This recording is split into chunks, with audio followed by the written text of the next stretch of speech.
Good morning. Diwali के बाद live हो गए हम लोग, लंबी छुट्टी मना करके। ऑडियो वीडियो एक बार कंफर्म कर दीजिए तो फिर क्लास की कार्रवाई शुरू की जाए। Good morning. बहुत सारे लोगों का मैसेज दिख रहा है मुझे। गुड मॉर्निंग फूल के गुलदस्तों के साथ, गुड मॉर्निंग दिल के साथ, गुड मॉर्निंग। और फोल्डेड हैंड्स वाला तो गुड मॉर्निंग आ ही रहा है। सो गुड मॉर्निंग आप सब लोगों का वापस से स्वागत। काफ़ी लंबी छुट्टी चली। आई होप कि आप सब लोगों की दिवाली बहुत अच्छी रही होगी। और अभी से एक तरह से देखिए तो नॉर्थ इंडिया, जो खास तौर पे जो गंगा का मैदानी इलाका है, तो अभी से लेकर के अगले कम से कम 15 दिन तक फेस्टिवल का माहौल रहेगा। यूपी बिहार में और बिहार झारखंड में छठ का माहौल रहेगा। और जो बिहार के लोग बाहर रहते हैं, अपने राज्य के बाहर या इंडिया के बाहर, जो जहाँ हैं, अगर छठ मनाते हैं तो छठ मनाएंगे, तो छठ का माहौल रहेगा। उसके बाद कार्तिक पूर्णिमा का वक्त आएगा, तो ये बड़ा ही फेस्टिव टाइम है। लेकिन इस फेस्टिव टाइम में जहाँ तक मुमकिन हो हमें अपने काम पर भी लगे रहना है। और हमारा काम एक ही है, हमारा टारगेट एक ही है कि फेस्टिव को और बाकी चीज़ों को भी एंजॉय करते हुए, उन पर भी टाइम देते हुए, अपनी तैयारी के साथ कभी भी जीरो कॉम्प्रोमाइज़ के मूड में रहें, कि हमारी तैयारी में कोई कॉम्प्रोमाइज़ ना हो, है ना। तो इस तरह से हम लोग अपने सेशन 25 की शुरुआत कर रहे हैं। आज हम लोग अब बायोटेक्नोलॉजी से बाहर आ गए। दिवाली की छुट्टियों की वजह से बायोटेक्नोलॉजी का पीडीएफ आप लोगों के साथ शेयर नहीं हो पाया। आज शाम में वो भी शेयर हो जाएगा।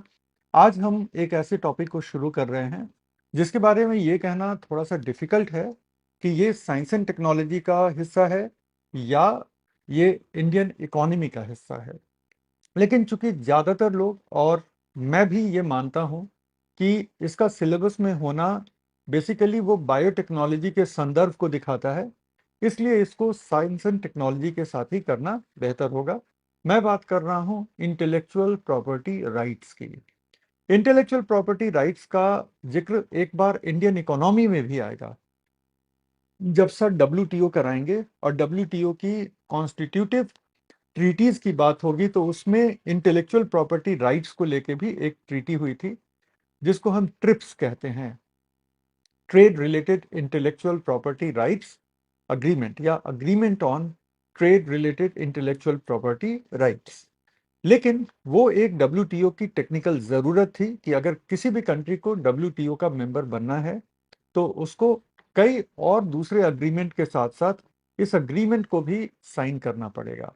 लेकिन इंटेलेक्चुअल प्रॉपर्टी राइट की बारीकियां क्या हैं, इंटेलेक्चुअल प्रॉपर्टी राइट एक्चुअली होता क्या है, इंटेलेक्चुअल प्रॉपर्टी राइट की ज़रूरत ही क्यों पड़ती है, और इंटेलेक्चुअल प्रॉपर्टी राइट्स को लेकर के इंडिया में क्या प्रोविजंस हैं, और उन प्रोविजंस के इम्प्लीमेंटेशन में इंडिया ने किस तरह की चैलेंजेस फेस की हैं, और उन चैलेंजेस से इंडिया ने अपने आप को कैसे निकाला है।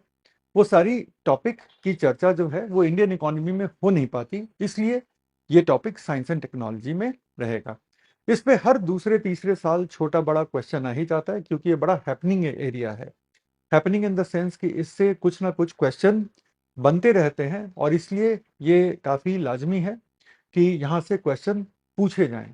कभी किसी मेडिसिन के पेटेंट को लेकर के, जो पेटेंट एक्सपायर हो रहा है और उस पेटेंट की एवरग्रीनिंग की कोशिश उस फार्मा कंपनी के द्वारा की जाती है, कभी उसको लेकर के, कभी कोई पेटेंट प्रोटेक्टेड मेडिसिन बहुत बहुत ज़्यादा कॉस्टली बेचा जा रहा है और उसको लेकर के इंडिया को ऐसा महसूस होता है कि हमें इस पे मैंडेटरी लाइसेंस दे देना चाहिए। तो ये सारी चीज़ें जो हैं वो इंटेलेक्चुअल प्रॉपर्टी राइट वाले टॉपिक को जिंदा रखती हैं, उस पे न्यूज़ बनते रहता है, और इसलिए मेंस में भी उन पे क्वेश्चन बनते रहते हैं, राइट।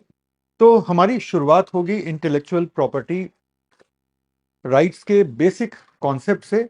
और एक बार जब हम इंटेलेक्चुअल प्रॉपर्टी राइट्स के बेसिक कॉन्सेप्ट्स को समझ लेंगे कायदे से, उसके बाद हम उसकी टेक्निकलिटीज में जाएंगी। 2 या 3 क्लासेस का ये मामला रहेगा, और इसके बाद जब हम इंटेलेक्चुअल प्रॉपर्टी राइट्स के साथ डन हो जाएंगे तो उसके बाद हम लोग लग जाएंगे पब्लिक हेल्थ, और लास्ट का सेगमेंट रहेगा IT, IT enabled emerging technologies. तो इस तरह से अब हम 3 सेगमेंट्स के साथ बचे हुए हैं, और आईटी इनेबल्ड इमर्जिंग टेक्नोलॉजी में बहुत कुछ आ जाएगा, driverless car, smart home, home automation, ये सब कुछ वहीं आ जाएगा। और कुछ ट्रांसपोर्ट टेक्नोलॉजी के भी जो इनोवेशन है लाइक हाइपर लूप वगैरह, वो सब भी यहीं आ जाएगा। Network technology like light fidelity क्या होती है, लाइडार क्या होता है, लाइडार तो हम लोग ड्राइवरलेस कार के सिलसिले में समझ जाएंगे।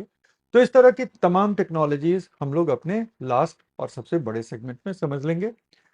इन छुट्टियों में थोड़े से आपके प्लान को भी मैं रिव्यू कर रहा था, तो मुझे लगा कि हम ट्रैक पे हैं और इस महीने की आखिरी डेट तक हम लोग साइंस एंड टेक्नोलॉजी को काफ़ी अच्छे से वाइंड अप कर लेंगे।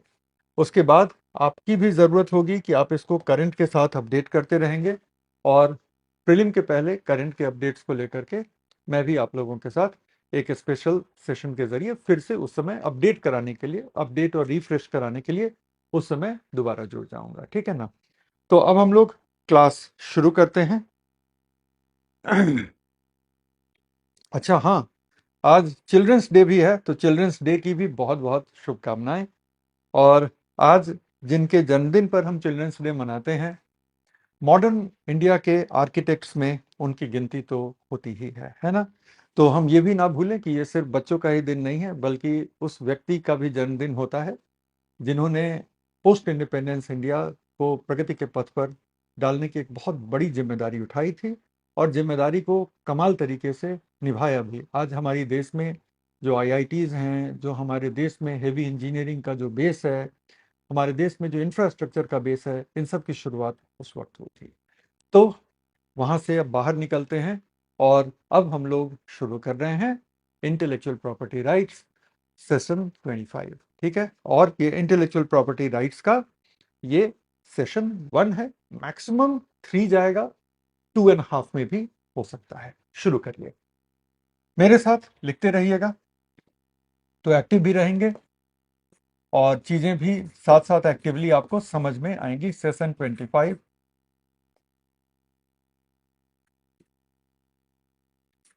इंटेलेक्चुअल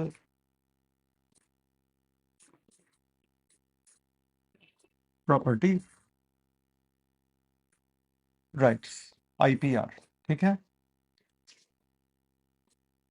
हिंदी में इसको क्या कहते हैं?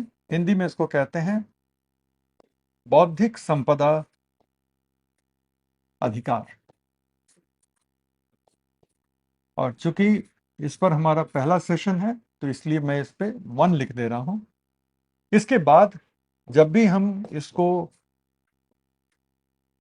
रेफर करेंगे तो आईपीआर कह के रेफर करेंगे, ताकि लिखने में शॉर्ट रहे। ना तो हम बौद्धिक संपदा अधिकार लिखेंगे और ना पूरा का पूरा इंटेलेक्चुअल प्रॉपर्टी राइट्स लिखेंगे, सिर्फ और सिर्फ हम आईपीआर लिख रहे होंगे, ठीक है। इसमें कई सारे इंटरेस्टिंग केस स्टडीज आएंगे, और इसमें कोई दो राय नहीं है कि आपकी भी बहुत सारी क्यूरियोसिटीज होंगी। सही समय पे क्यूरियोसिटीज का भी निवारण होगा सही समय पर।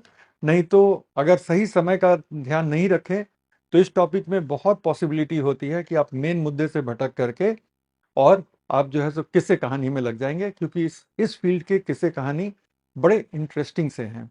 तो किस्से कहानियों से मैं नहीं कहूँगा कि पूरी तरह से डिस्कनेक्ट होंगे, किस्से कहानियों से जुड़े रहते हुए इस टॉपिक को समझेंगे। और जहाँ पे स्टोरी की बात आएगी, तो हम उन स्टोरीज की भी बात करेंगे जो इस टॉपिक से रिलेटेड हैं, सो दैट कि आपका एक कॉन्टेक्स्ट भी बिल्ड हो। लेकिन अभी सबसे पहले हम लोग शुरू करते हैं कि इंटेलेक्चुअल प्रॉपर्टी राइट्स का कॉन्सेप्ट क्या है, ठीक है।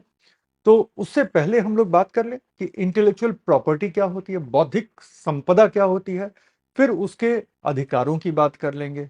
पहले जिस चीज पे अधिकार दिया जा रहा है, बौद्धिक संपदा या इंटेलेक्चुअल प्रॉपर्टी, पहले हम उन अधिकारों की बात कर लेते हैं। तो शुरू करिए। अब ह्यूमन माइंड की अगर हम बात करें, तो ह्यूमन माइंड का एक पहलू है जो चीजों को समझता है, समझी हुई चीजों को अप्लाई करता है नए तरह के प्रॉब्लम्स को सॉल्व करने के लिए, नई तरह की चीजों को क्रिएट करने के लिए। पहले आप चीजों को समझते हैं। मान लीजिए कि आप एक म्यूजिक के छात्र हैं, तो आप कहीं शास्त्रीय संगीत सीखते हैं। धीरे धीरे जब शास्त्रीय संगीत की समझ डेवलप होती है, तो आप उस समझ का इस्तेमाल करते हुए कुछ नया क्रिएट कर सकते हैं, कोई नई धुन क्रिएट कर सकते हैं वगैरह। इसी तरह से अगर आपको कविता की समझ है तो ये पॉसिबल है कि जब ये समझ अच्छी डेवलप हो जाए तो आप कोई गाना लिखें, है ना। तो किसी ने अपनी कविता की समझ को अप्लाई करते हुए एक गीत लिखा, किसी ने अपनी म्यूजिक की समझ को अप्लाई करते हुए उस पे संगीत बनाया, और गीत और संगीत को जोड़ करके फिर एक गाना बनता है। ये ह्यूमन माइंड का एक नया क्रिएशन है। जब एकदम से नया कोई गाना बनता है जिसकी लाइनें बिल्कुल नहीं होती हैं, गीत जिसकी म्यूजिक बिल्कुल नहीं होती है, संगीत, तो वो ह्यूमन माइंड का क्रिएशन माना जाता है। तो इसी तरह से अगर मान लीजिए कि कोई एटॉमिक साइंटिस्ट है जिसने एटम्स के बारे में अच्छे से समझा, एटम्स के नेचर को, एटम के न्यूक्लियस को समझा, और फिर इस कॉन्सेप्ट को अप्लाई करते हुए वो न्यूक्लियस के हाई एनर्जी रेडिएशन से वो कैंसर के ट्रीटमेंट को डेवलप करता है, या हाई एनर्जी रेडिएशन से सब्जियों को, फलों को, ड्राई फ्रूट्स को जर्म से फ्री करने की तरकीब निकालता है। तो ये ह्यूमन माइंड का क्रिएशन है। एक प्रॉब्लम को यहाँ पे सॉल्व किया गया कि फल, सब्जियां, ड्राई फ्रूट, उनके सरफेस पे बहुत तरह के माइक्रो ऑर्गेनिज्म हो सकते हैं। Micro organism high energy radiation के प्रति बहुत संवेदनशील होते हैं। तो क्या क्या ऐसा किया जा सकता है कि जो रेडियो आइसोटोप्स हैं उनसे हाई एनर्जी रेडिएशन को लेकर और हम इन फल सब्जियों को इरेडिएट करें, उन पर हम विकिरण दें, और इस पे जो जर्म्स हैं उन जर्म्स को हम खत्म कर सकें? बिल्कुल मुमकिन है। तो क्या हुआ कि आपने जो समझा उसको अप्लाई करके एक प्रॉब्लम को सॉल्व किया। तो ह्यूमन माइंड कई नई चीजों को क्रिएट कर सकता है, कई प्रॉब्लम्स को अपनी समझ और अपने नॉलेज के बेसिस पे सॉल्व कर सकता है। ये दोनों ही ह्यूमन माइंड के क्रिएशंस हैं। एक कलात्मक क्रिएशन हुआ कि किसी ने गीत लिखा, किसी ने संगीत बनाया और गाना बन गया, और एक ऐसा क्रिएशन है जिससे कि कोई प्रॉब्लम सॉल्व होता है। इसी प्रॉब्लम की सॉल्विंग में आप देखो कि कितनी सारी एंटीबायोटिक बनी। पहले भी किसी क्लास में हमारी बात हुई थी कि एंटीबायोटिक्स के आविष्कार के पहले ह्यूमन की जो लाइफ एक्सपेक्टेंसी थी वो 40 साल से कम की थी। अगर किन्हीं दो चीजों ने सबसे ज्यादा ह्यूमन की लाइफ एक्सपेक्टेंसी को कंट्रीब्यूट किया है तो वो है वैक्सीन्स और एंटीबायोटिक।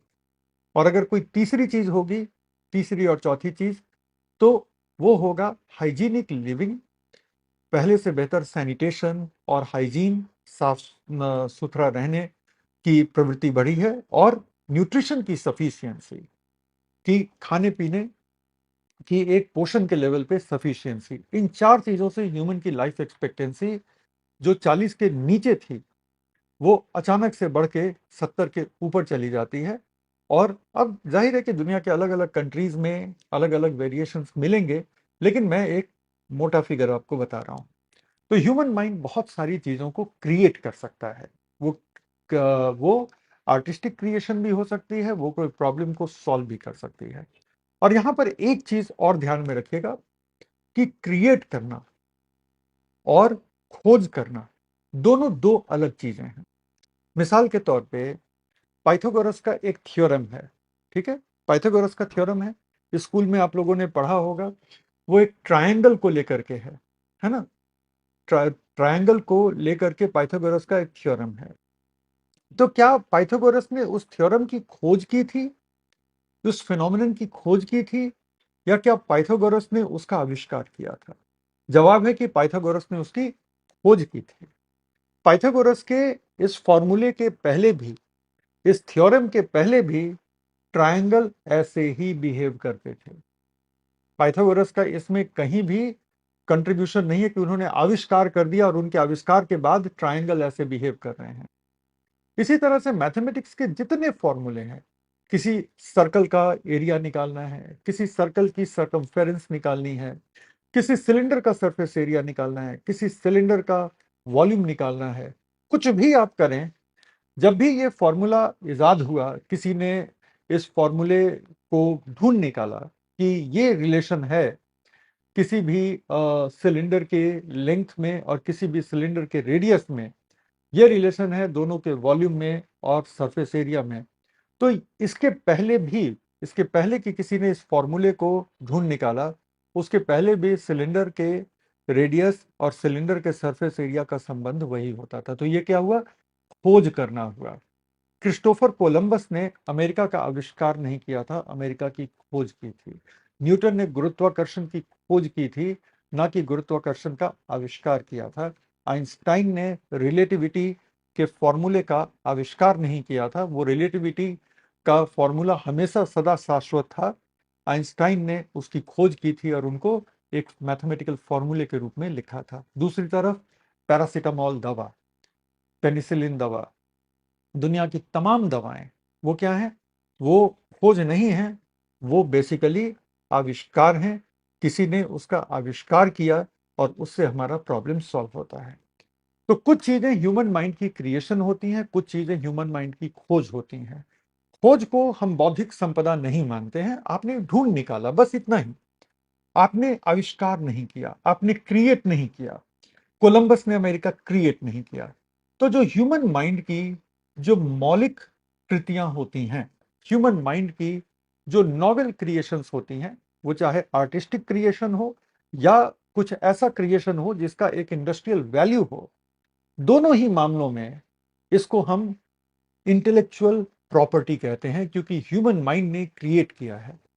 वो गीत जो आपने लिखा है वो आप ही ने लिखा है, वो मैंने नहीं लिखा है, इसलिए वो आपकी बौद्धिक संपदा है। अगर किसी ने उस पर म्यूजिक बनाया है तो उसी ने बनाया है, किसी और ने नहीं बनाया है, वो म्यूजिक यूनिवर्स में नहीं था, क्रिएट किया गया है। तो इस तरह से अगर हम देखें तो ह्यूमन माइंड के ओरिजिनल क्रिएशंस को बौद्धिक संपदा कहते हैं।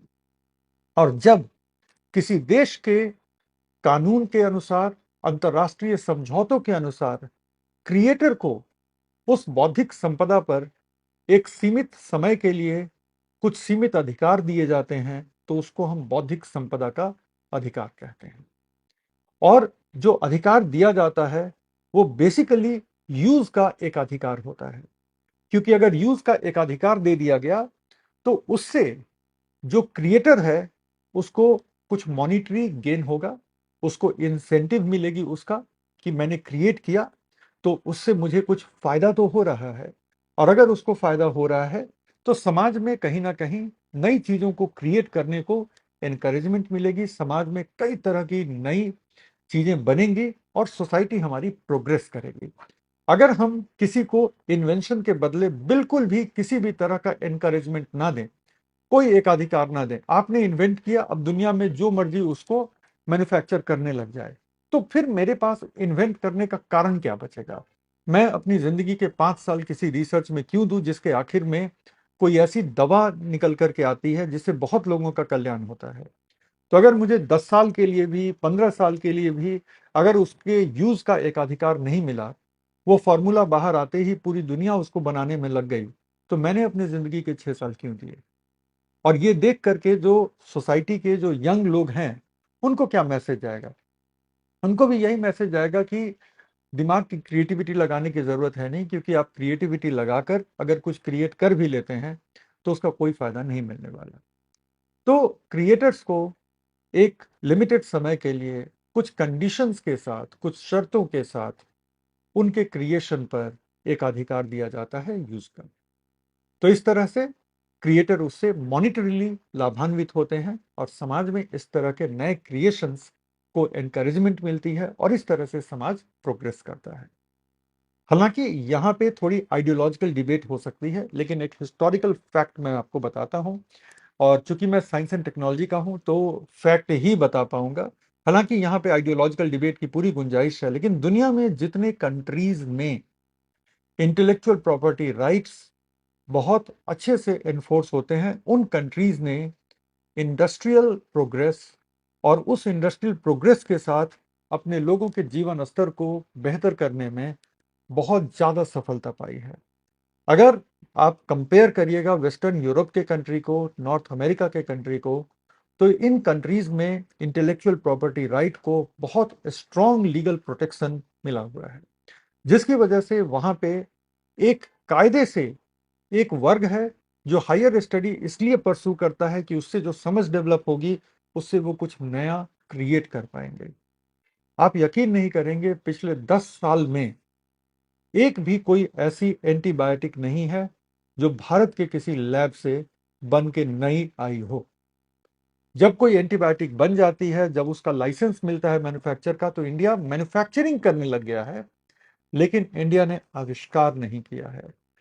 क्यों ऐसा है कि कैंसर की तमाम नई दवाएं, एंटीबायोटिक दुनिया की तमाम नई वाली, इसी तरह से अल्सर के ट्रीटमेंट की तमाम नई दवाएं, दर्द के निवारण की तमाम नई दवाएं, एंटीवायरल्स तमाम नए, फॉर दैट मैटर तमाम नए वैक्सीन्स, क्यों ऐसा है कि दुनिया के किसी और कंट्री में बनते हैं? क्योंकि वहां पे बनाने वालों को पता है कि अगर एक बार हमने कुछ सही बना लिया और वो वाकई में लोगों के लिए इंपॉर्टेंट हुआ, तो हमारे पास इतने पैसे आ जाएंगे कि हमारे कई जनरेशन आराम से उस पर सरवाइव करेंगे, आराम से। तो उससे एनकरेजमेंट होती है, राइट। अब इसके आगे मैं बात नहीं करूंगा, इसके कुछ नेगेटिव पहलू भी हैं जिस पे कभी बात होगी अभी इसी टॉपिक के दौरान। तो ये है इंटेलेक्चुअल प्रॉपर्टी और इंटेलेक्चुअल प्रॉपर्टी पर दिए गए राइट। यहां तक क्लियर है? अब आगे कुछ हम लोग थोड़ा लिखने का काम करें।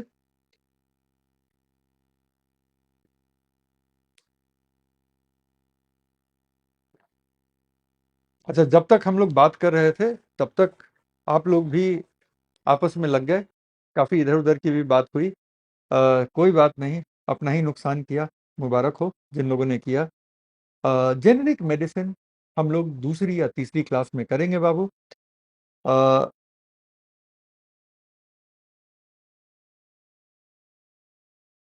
जेनेरिक मेडिसिन बाद में होगी।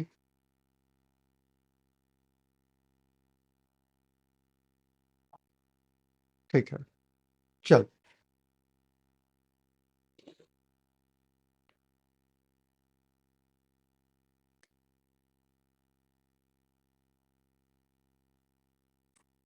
सबसे पहले हम लोग आईपी देखते हैं। आईपी का मतलब होता है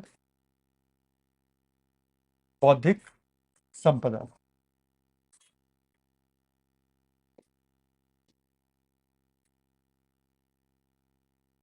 novel creation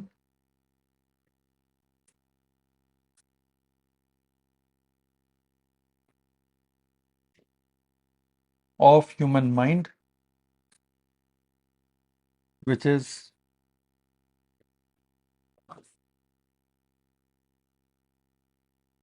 useful to the society,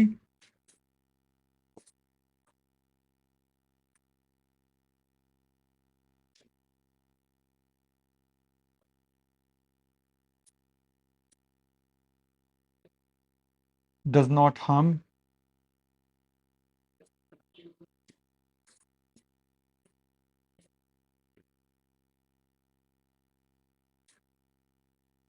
any section of the society। Hindi में डिक्टेट कर रहे हैं, प्लीज लिख लीजिए। इंग्लिश वाले बच्चे बोर्ड से कॉपी करेंगे, हिंदी वाले बच्चे अभी डिक्टेशन के बेसिस पर लिखेंगे। मानव मस्तिष्क, मानव मस्तिष्क की ऐसी मूल कृतियां का मतलब ओरिजिनल क्रिएशंस, मानव मस्तिष्क की ऐसी मूल कृतियां जो समाज के लिए उपयोगी है तथा समाज के किसी वर्ग को नुकसान नहीं पहुंचाता, जो समाज के लिए उपयोगी है तथा समाज के किसी वर्ग को नुकसान नहीं पहुंचाता, इसको हम कहते हैं बौद्धिक संपदा। ठीक है, अब हम जरा आगे देखते हैं और समझाते हैं कि ये क्या है। अब मान लो कि मैंने 3 मोबाइल फोन को ऐसे लिया, एक एक एक, 4 मोबाइल फोन को लिया। ठीक है, ये एक मोबाइल फोन है जिसपे अभी आपका चैट हम देख पा रहे हैं। एक मिनट रुक जाइए। हाँ, ये आपका ये मोबाइल फोन है जिसपे चैट हम देख पा रहे हैं। ऐसे मान लो 4 मोबाइल फोन हैं और चारों मोबाइल फोन को मैंने एक सेलो टेप से कर दिया और एक पेन का स्टैंड बना दिया। ठीक है, मैं कहूं कि भाई ये मेरे मस्तिष्क की मूल कृति है। किसी ने ऐसा नहीं सोचा था कि चार मोबाइल फोन को लगा करके एक पेन का स्टैंड बन जाएगा। तो ये मेरे मस्तिष्क की मूल कृति है। तो क्या ये बौद्धिक संपदा में माना जाएगा? बिल्कुल नहीं। क्यों? क्योंकि ये समाज के लिए उपयोगी नहीं है। समाज जो है 5 रुपए में पेन स्टैंड खरीद लेगा प्लास्टिक वाला, और बहुत फैंसी चाहिए तो 100 रुपए तक में पेन स्टैंड मिल जाएगा। उसके लिए चार मोबाइल फोन, कम से कम 5-5 हजार के चार मोबाइल फोन, मतलब 20 हजार खर्च करने की जरूरत नहीं है एक पेन स्टैंड बनाने के लिए। तो ये क्या हुआ कि आप कुछ भी बनाएं वो समाज के लिए उपयोगी होना चाहिए। ठीक है। दूसरा क्या है कि does not harm any section of the society. इसका मतलब यह है कि मैं कुछ ऐसा नहीं बनाऊं जो कि समाज के कुछ वर्ग के लिए वो भी वैल्यूएबल है, समाज के कुछ वर्ग के लिए वो उपयोगी है, लेकिन समाज के किसी अन्य वर्ग को वो नुकसान पहुंचाता हो। फॉर एग्जाम्पल, कि अगर कोई ताला तोड़ने की बड़ी एफिशिएंट मशीन बना दे, कि ये आर्टिफिशियल इंटेलिजेंस और रोबोटिक्स पर बेस्ड ताला तोड़ने या खोलने की मशीन है, ये समाज के कई वर्ग के लिए जिनका इंटेंशन ही घरों में ऑफिसों में चोरी करने का होगा, उनके लिए बड़ा महत्वपूर्ण आविष्कार है कि एआई और रोबोटिक्स के इस्तेमाल से दुनिया का कोई भी ताला खोल दे। तो ये तो बड़ा ही इंपॉर्टेंट आविष्कार हो गया। लेकिन इससे फिर क्या होता है कि समाज के किसी वर्ग को नुकसान भी तो पहुंच रहा है, तो फिर उसको भी हम नहीं लेंगे। और याद रखिएगा कि सिर्फ और सिर्फ हम मूल क्रिएशंस को, नॉवेल क्रिएशंस को हम लेते हैं। ठीक है। नॉवेल क्रिएशन, और क्रिएशन खोज नहीं। मतलब आपने कोई मैथमेटिक्स का नया फॉर्मूला बना दिया तो वो बस खोज है, वो आविष्कार नहीं है। तो सबसे पहले तो क्या है कि मूल कृति होनी चाहिए। कृति, कृति का मतलब है आपने किया, आपने क्रिएट किया, तब उसको हम कृति कहते हैं। और वो मूल होनी चाहिए। अब फॉर एग्जाम्पल, सब लोग हेलमेट पहनते हैं। अब मैं हेलमेट के ऊपर एक टॉर्च फिट कर दूं कि रात में आपको सड़क पे दिखेगी। चलो वो तो कोल माइन में होता भी है, कोल माइन में जो लोग जाते हैं उनके हेलमेट पे एक लाइट होती है।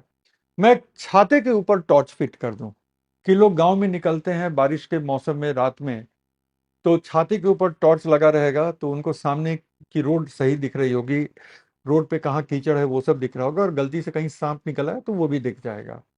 लेकिन क्या ये मूल कृति है? बिल्कुल नहीं। दो अलग अलग कृतियां ऑलरेडी हैं, छाता और टॉर्च। मैंने उसको जैसे तैसे जोड़ दिया और उसको मैं मूल कृति कहने की कोशिश करूं तो वो होगा क्या? बिल्कुल नहीं होगा। तो इसका मतलब है कि वो मूल कृति होनी चाहिए और उसके बाद वो यूजफुल होना चाहिए और किसी को हार्म नहीं करना चाहिए। तो उसको हम कहते हैं बौद्धिक संपदा। डन। अभी इसके प्रकारों पे हम बाद में आएंगे। अब आप सोच रहे होंगे कि ये गाने का क्या यूटिलिटी है? बहुत ज्यादा यूटिलिटी है। ये बहुत लोगों को एंटरटेनमेंट देता है, और इंटरटेनमेंट आपके माइंड की एक जरूरत है। अदरवाइज आप यूट्यूब क्यों देख रहे होते, अदरवाइज आप फिल्म क्यों देख रहे होते? तो गाने की भी अपनी यूटिलिटी है। क्या किसी आर्टिस्टिक एक्सप्रेशन की यूटिलिटी है? हर चीज की यूटिलिटी है। अगर समाज में लोगों को उससे अगर दिमागी सुकून मिलता है, एंटरटेनमेंट होती है, या कह लो कि कहीं ना कहीं उनकी एक एस्थेटिक नीड पूरी होती है, तो हर जगह उसकी यूटिलिटी आप डिफाइन कर सकते हो, तो वो जरूरी है। तो वो आर्टिस्टिक भी हो सकता है या वो इंडस्ट्रियली यूजफुल भी हो सकता है। अब हम आते हैं इंटेलेक्चुअल प्रॉपर्टी के राइट्स के ऊपर। IP rights.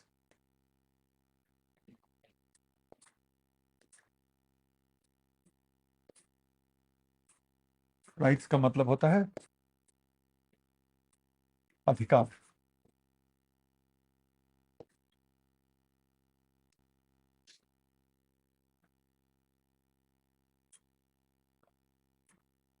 अधिनियम, अधिनियमों,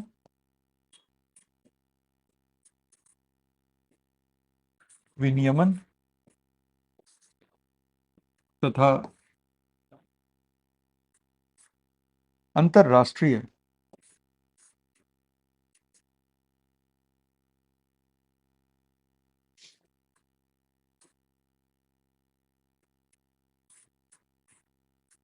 समझौतों के माध्यम से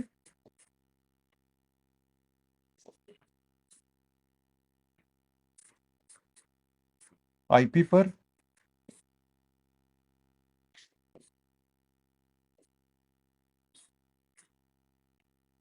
क्रिएटर का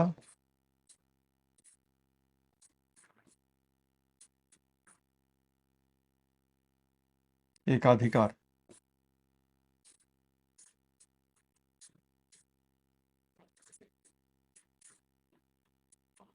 एक सीमित समय के लिए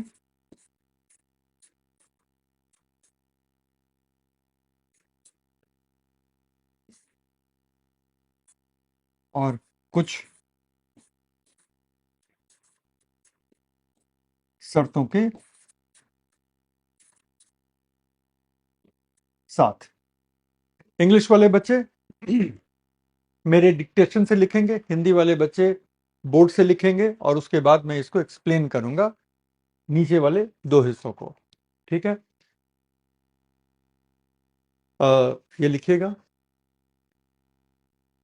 monopolistic rights, monopolistic rights given to the creators of IP. Monopolistic rights given to the creators of the IP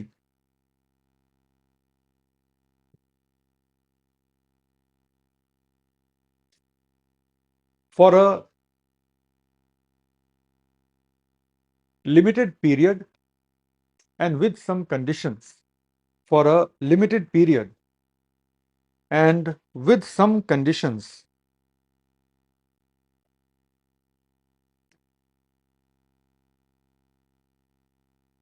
And protected by domestic laws, regulations, protected by domestic laws, regulations, and international agreements and international agreements.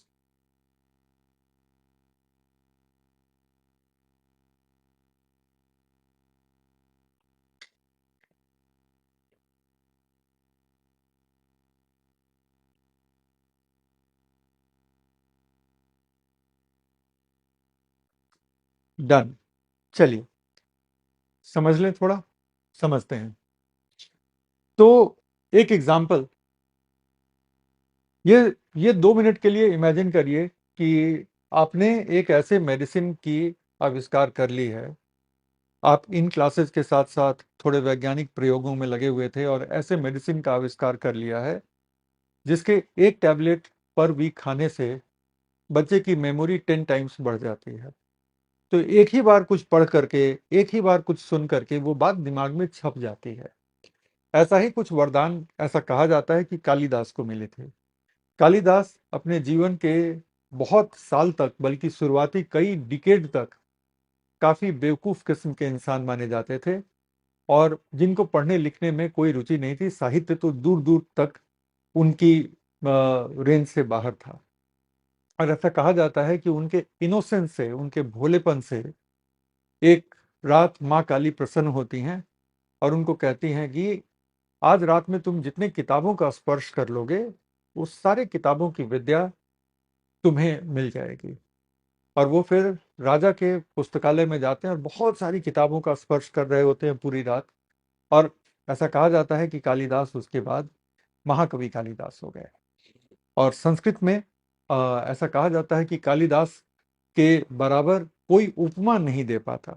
जो उनकी साहित्य में जिस तरह की उपमाएं मिलती हैं वो कोई नहीं दे पाता। तो मान लो कि आपने एक टैबलेट का आविष्कार कर लिया जो कि समाज के लिए उपयोगी है और समाज में किसी को नुकसान नहीं पहुंचाता। कैसे? ऐसे कि वो एक टैबलेट आप खाते हैं तो एकदम कालिदास वाली मेमोरी हो जाती है। एक बुक को छू दिया, कुछ पेजेस पढ़ लिए, ये क्लास अटेंड कर ली, सारी चीजें छप गई। आप उस पे अपना इंटेलेक्चुअल प्रॉपर्टी राइट लेना चाहोगे। अभी वो इंटेलेक्चुअल प्रॉपर्टी है लेकिन अभी उस पर राइट नहीं मिला है। तो राइट के लिए सबसे पहले आप उस देश के पेटेंट अधिनियम के अंतर्गत उसको रजिस्टर कराएंगे। तो हर देश के अंदर पेटेंट एक्ट है, हमारे कंट्री में भी पेटेंट एक्ट है। पेटेंट एक्ट बड़े मेजर फॉर्म में 1970 में हमने मॉडिफाई करके लाया था। उसके पहले भी हमारे कंट्री में पेटेंट एक्ट था, लेकिन वो ब्रिटिश कालीन पेटेंट एक्ट कुछ चेंजेस के साथ चलता आ रहा है। तो पेटेंट एक्ट हमारे कंट्री में कायदे से 1970 में, जो कि इंडिया के इंटरेस्ट का ध्यान रख रहा था, उस तरह का पेटेंट एक्ट हमारे कंट्री में लाया गया। उस पेटेंट एक्ट के आने के बाद उस पेटेंट एक्ट के आने के बाद आप उस पेटेंट एक्ट के तहत अपने मेडिसिन को रजिस्टर करा सकते हैं। अब पेटेंट के जो निरीक्षक हैं उन्होंने एग्जामिन कर लिया, देख लिया कि ये यूजफुल है, ये नॉवेल है, ये आपका क्रिएशन है और किसी को नुकसान नहीं पहुंचा रहा है, तो उस पर पेटेंट राइट आपको दे दिया गया। अब आपको पेटेंट राइट दे दिया गया, इसका मतलब है कि आपके पास एकाधिकार है। एकाधिकार किस चीज का है? इसको मास लेवल पे मैन्युफैक्चर करने का और मास लेवल पे बेचने का। तभी तो आपको फायदा है ना इस आविष्कार का। अगर आप इसको मास लेवल पे मैन्युफैक्चर करके और मास लेवल पे इसको बेच नहीं पा रहे हैं, तो इसका फिर फायदा ही क्या? तो आपको ये अधिकार पेटेंट एक्ट ने दे दिया। लेकिन क्या ये अधिकार आपको पूरी जिंदगी के लिए मिल जानी चाहिए? बिल्कुल नहीं। ये अधिकार आपको एक लिमिटेड समय के लिए मिलनी चाहिए। क्यों लिमिटेड समय के लिए? ताकि अगर आप क्रिएटर हैं तो आप एक सीमित अवधि में आपको जो भी इससे लाभ कमाना है कमाएं, और उसके बाद समाज को सेम मेडिसिन सस्ते प्राइसेस पे मिलनी चाहिए, बाकी लोगों को भी मैन्युफैक्चरिंग की छूट मिलनी चाहिए। दूसरी बात है कि आप भी, जब आपका इतना अच्छा माइंड है कि आप एक इतनी अच्छी दवा का आविष्कार कर सकते हैं, तो कुछ और दवाओं का आविष्कार कीजिए। पूरी जिंदगी एक ही दवा की कमाई आप क्यों खाएंगे? है ना? तो क्रिएटिविटी को एनकरेज भी किया जा रहा है, लेकिन ऐसा भी नहीं कि एक मेडिसिन को क्रिएट करके आपने रिटायरमेंट ले लिया, तो उसमें समाज का नुकसान भी है। और दूसरा बात क्या है कि अगर आपको पूरी जिंदगी के लिए अगर ये एकाधिकार दे दिया गया, तो फिर आप पूरी जिंदगी के लिए आप साइलेंट बैठ जाएंगे, आप कुछ काम नहीं करेंगे। तो दोनों ही चीजें हैं। तो एक सीमित अवधि के लिए आपको पेटेंट मिलेगी। ओके। दूसरी बात क्या है कि कुछ शर्तों के साथ मिलेगी। पहली तो शर्त यह होती है कि आप इसका मास प्रोडक्शन करेंगे और इसको मार्केट में लेकर आएंगे। अगर आपको पेटेंट मिल गया और आप बैठे हुए हैं, उसके बाद आपके पास अपनी फैक्ट्री नहीं है और आप किसी दूसरे फैक्ट्री वाले से बनवाना नहीं चाहते, आपको डर है कि कोई मेरा फॉर्मूला चुरा लेगा वगैरह वगैरह, आप बनवाना नहीं चाहते, इन that case what will happen कि आपको पेटेंट भी दे दिया गया और समाज को कोई फायदा भी नहीं हो रहा है, क्योंकि आप तो इसको मास मैन्युफैक्चर कर ही नहीं रहे हैं। तो अगर आप मास मैन्युफैक्चर करने से चूक जाते हैं और अगर वो मेडिसिन सोसाइटी को जिस अमाउंट में चाहिए, या वो आविष्कारी उत्पाद जो सोसाइटी को जिस अमाउंट में चाहिए, अगर उस अमाउंट में नहीं मिल रही है, ठीक है, अगर उस अमाउंट में नहीं मिल रही है, तो इन दैट केस क्या होना चाहिए? किसी और को बनाने का अधिकार मिलना चाहिए, ताकि सोसाइटी को आपके आविष्कार का फायदा मिले। तो क्या है, कुछ शर्तें लग रही हैं, कुछ कंडीशंस लग रहे हैं, that you should be able to manufacture it to the level that meets the society's needs. अगर आपके पास, जरूरी नहीं है कि आप आविष्कारक भी हैं और आपके पास फैक्ट्री भी है, ये 99% केसेस में होता ही नहीं है, 99% केसेस में नहीं होता।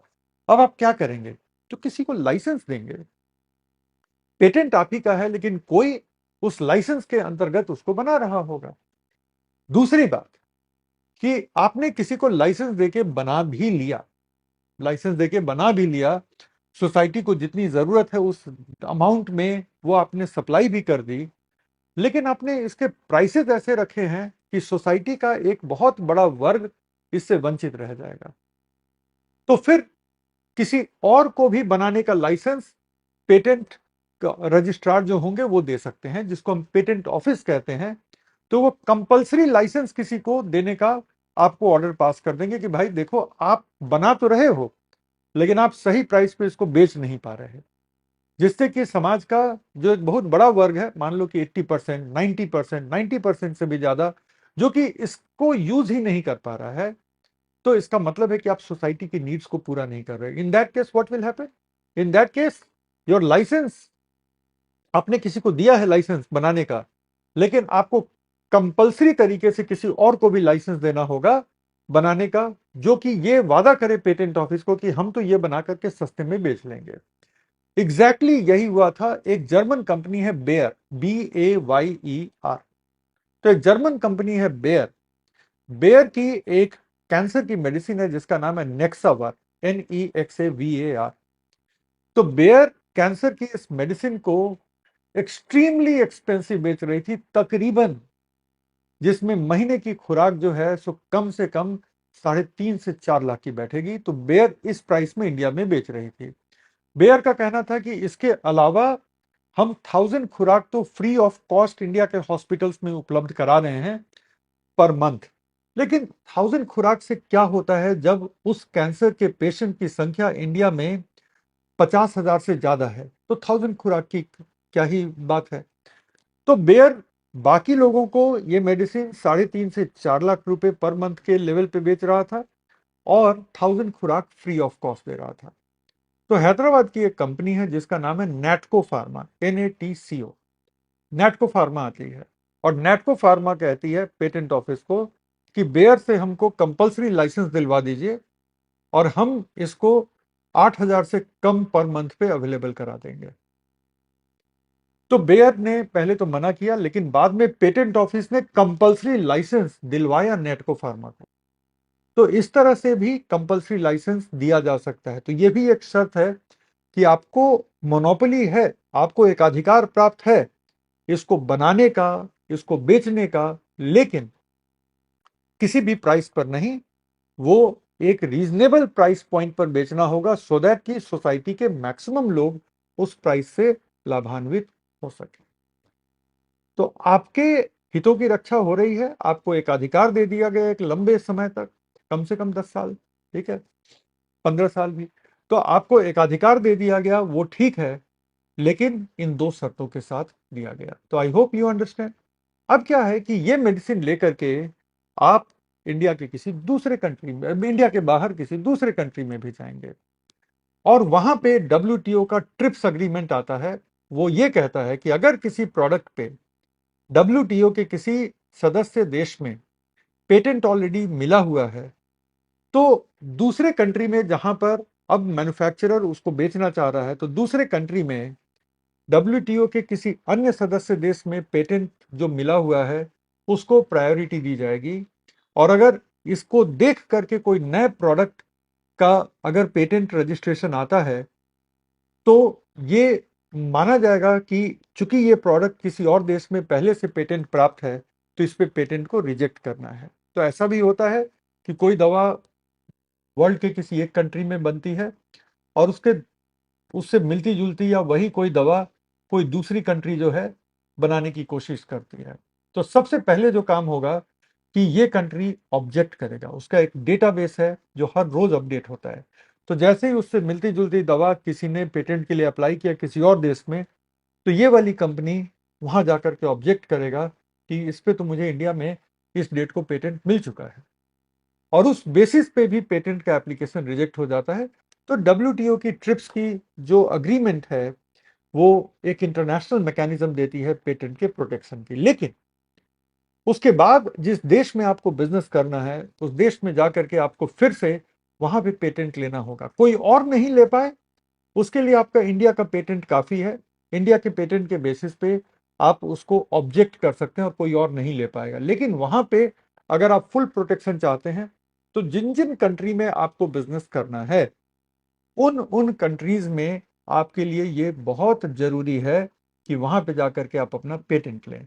इस पूरे सिस्टम को सिंपल बनाने के लिए अब ग्रुप ऑफ कंट्रीज एक पेटेंट रेजीम रखते हैं। जैसे पूरे यूरोपियन यूनियन में एक ही बार आपको पेटेंट लेना है और यूरोपियन यूनियन के सारे कंट्रीज का पेटेंट आपको एक साथ मिल जाता है।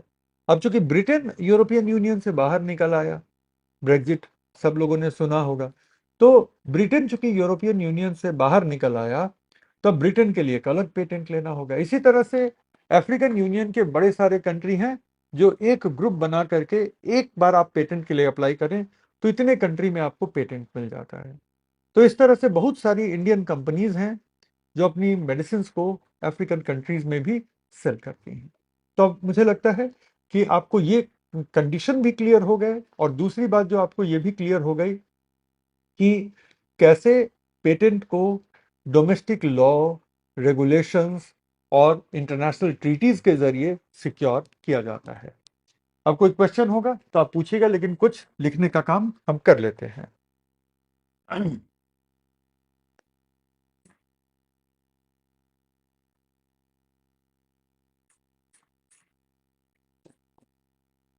Monopolistic rights.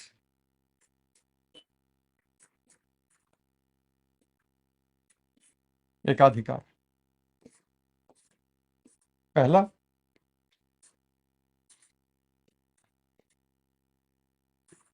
Right to mass produce and cell.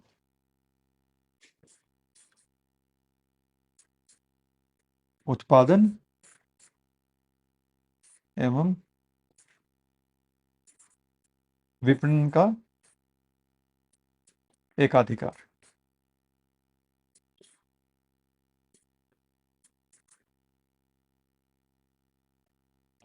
ये या तो डायरेक्टली किया जा सकता है,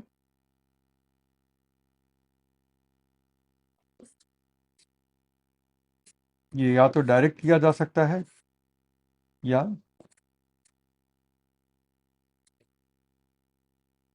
लाइसेंस्ड तरीके से किया जा सकता है, मतलब किसी और को इसका लाइसेंस दे दिया जाए कि वो इसका उत्पादन और इसको सेल कर सके। पेटेंट किसी और के पास है, लेकिन वो किसी और को लाइसेंस देता है, और ये 99% केसेस में होता है। दूसरा,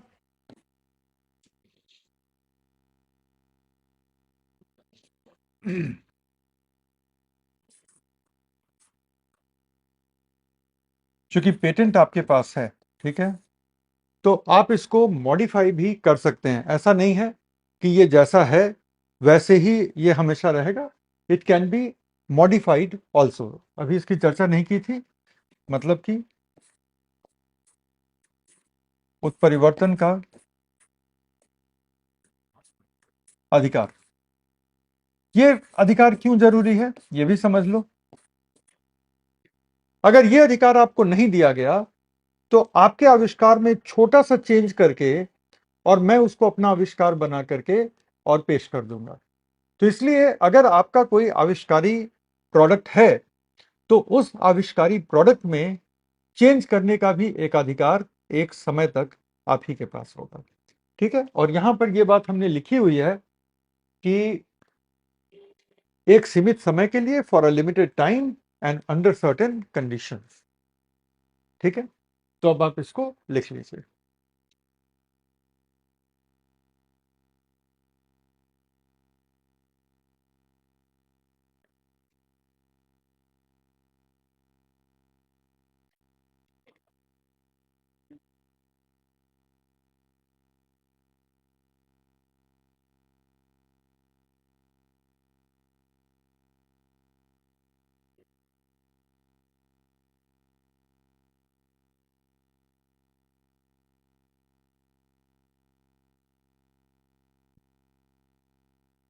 चल, अब हम आ जाते हैं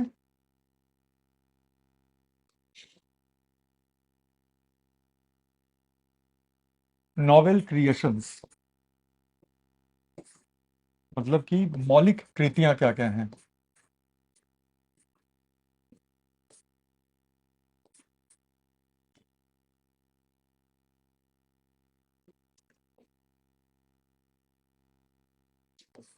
सबसे पहला, आविष्कार।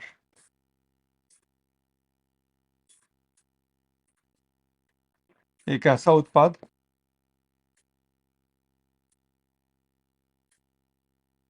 जिसकी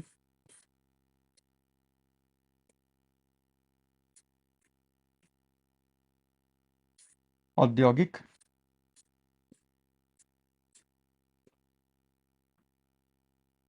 उपयोगिता होती है या है।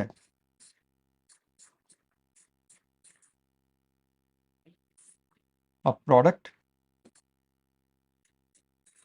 with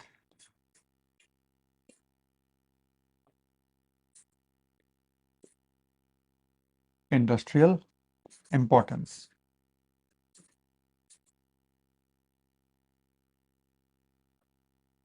ठीक है, और मौलिक तो होना ही चाहिए। ठीक है,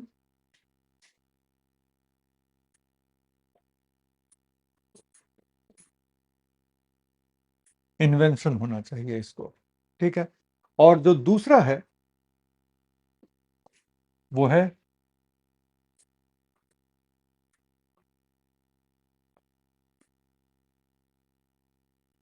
कलात्मक कृतियां।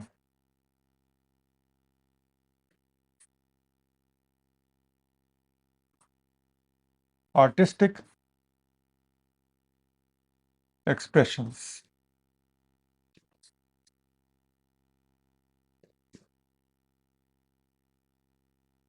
जिसमें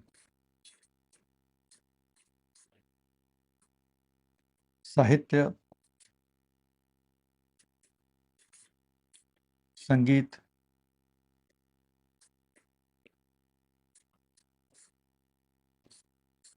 रिकॉर्ड किया हुआ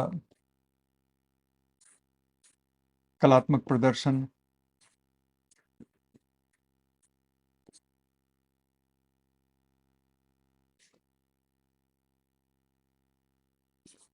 लिटरेचर,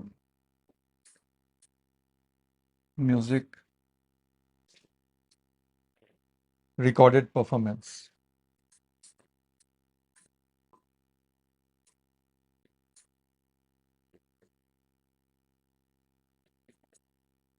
और यहां पे नहीं क्या है, तो यहां पे खोज को शामिल नहीं किया गया है।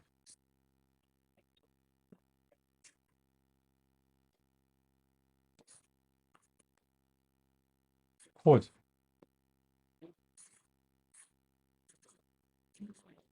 डिस्कवरीज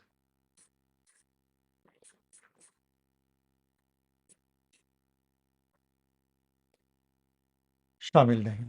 अब जैसे मान लो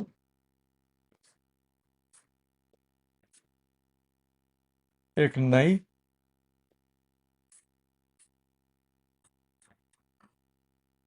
उपयोगी प्रजाति, तो इसकी तो आप खोज करेंगे ना। एक नई उपयोगी प्रजाति की आप खोज करते हैं, वो पहले से भी थी, आपके खोज करने के पहले से भी थी, लेकिन इसकी खोज की गई है, आपने इसका आविष्कार नहीं किया है।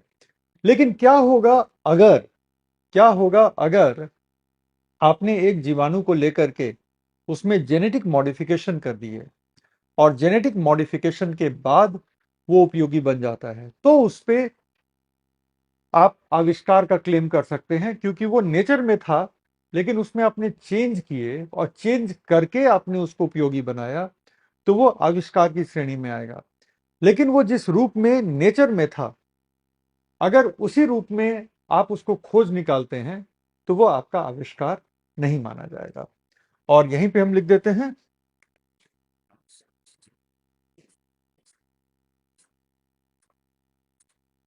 Mathematical formula. For that matter chemical formula भी ऐसा नहीं है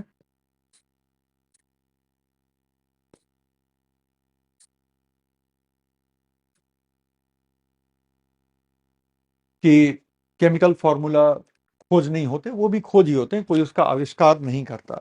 अगर आप कोई नया केमिकल ढूंढ निकालें तो बहुत अच्छी बात है, लेकिन अगर नया केमिकल आपने नहीं ढूंढ निकाला है, तो फिर उस पर देखना पड़ेगा। ठीक है, तो अब ये चीजें समझ में आ गई कि नॉवेल क्रिएशंस क्या हैं और डिस्कवरी शामिल नहीं है, और बाकी चीजें। अगर कोई क्वेश्चन है यहां तक तो आप पूछ लीजिए, फिर हम आगे चलते हैं।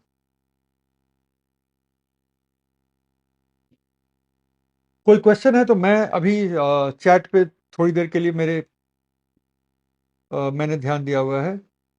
जीआई टैग और पेटेंट में डिफरेंस इसी क्लास में होगा, लेकिन अभी नहीं, शायद कल की क्लास में होगा।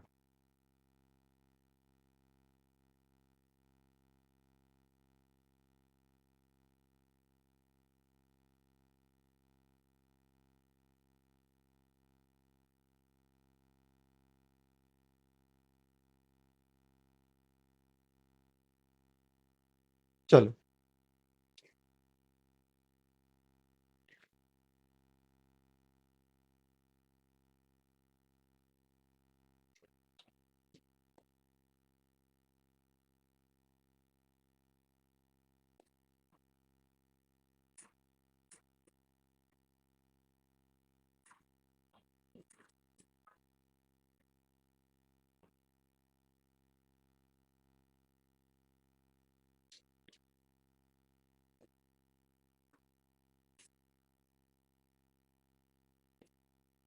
तो आईपीआर की जरूरत क्यों है? तो पहली बात तो क्या है, आविष्कारों को तथा आविष्कारकों को प्रोत्साहन।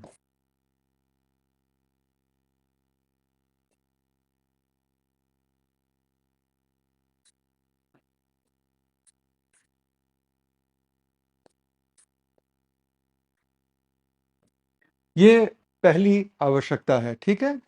Encouragement to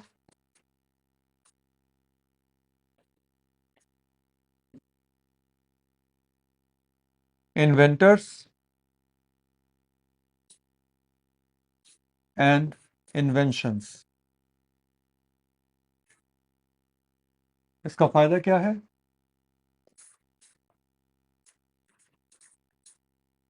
more innovation in the society.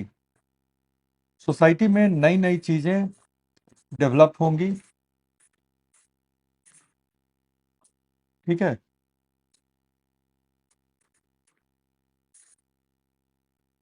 Innovation को हम नवाचार कहते हैं। तो नवाचार को बढ़ावा मिलेगा समाज में, और उससे जो है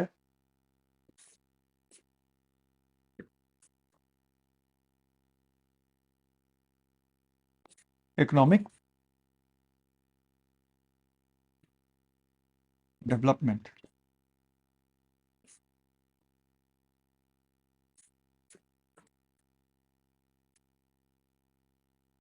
आर्थिक विकास। किसी भी सोसाइटी में आर्थिक और आर्थिक विकास के साथ साथ धीरे धीरे स्टैंडर्ड ऑफ लिविंग वगैरह इंप्रूव होती है, ठीक है। और इसीलिए मैंने ग्रोथ नहीं लिखा, मैंने डेवलपमेंट लिखा, ठीक है। तो आर्थिक विकास भी होगा। तो जब हम डेवलपमेंट की बात करते हैं तो वहां पे हम सिर्फ और सिर्फ मॉनिटरी ग्रोथ की बात नहीं कर रहे होते हैं। वहां पर हम उस ग्रोथ के फलस्वरूप क्या होता है, what happens as a result of that growth. Is your life expectancy increasing? Is the quality of your life increasing? Are you having better access to education? Are you having better access to health care? Is your overall socio economic indicator improving? ये सारी चीजें आती हैं, लेकिन उन सब के लिए जो फंड चाहिए वो तो इकोनॉमिक ग्रोथ से आएगी। और इकोनॉमिक ग्रोथ के पीछे एक बहुत सारे फैक्टर होते हैं, लेकिन एक फैक्टर इनोवेशन का भी होता है।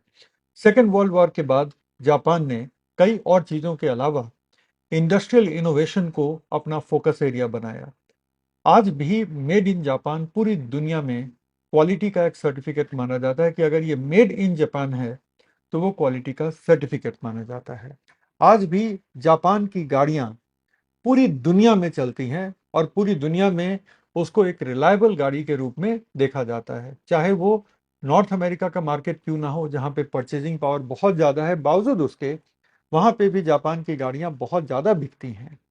तो वो उनका एक इंडस्ट्रियल इनोवेशन, उनका एक फोकस एरिया बना, टू द एक्सटेंट कि जापानीज ऑटोमोबाइल टेक्नोलॉजी को समझने के लिए बहुत सारे अमेरिकन ऑटोमोबाइल कंपनीज ने रिवर्स इंजीनियरिंग टेक्निक को अपनाया। मतलब कि जापानीज कारों को खरीद करके उसको डिसअसेंबल करके एकदम माइन्यूट लेवल तक उसको समझने की कोशिश की, ताकि उनकी गाड़ियां इंप्रूव हो सकें। तो रिवर्स इंजीनियरिंग भी हुआ किसका? तो जापानीज कारों का हुआ। तो सोसाइटी प्रोग्रेस तो करती है ऐसे, है ना, अगर इनोवेशन को बढ़ावा मिलता है तो। दूसरी तरफ अगर हम बात करें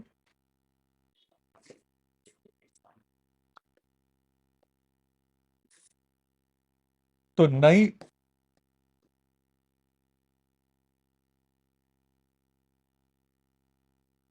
कलात्मक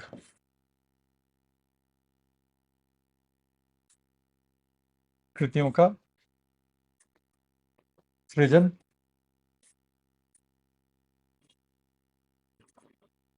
creation of new artistic expressions,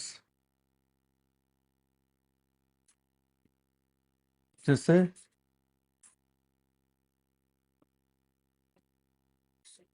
cultural evolution of society होती है।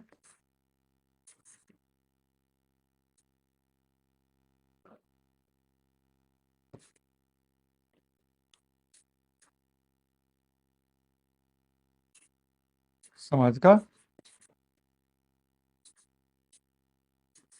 सांस्कृतिक विकास होता है।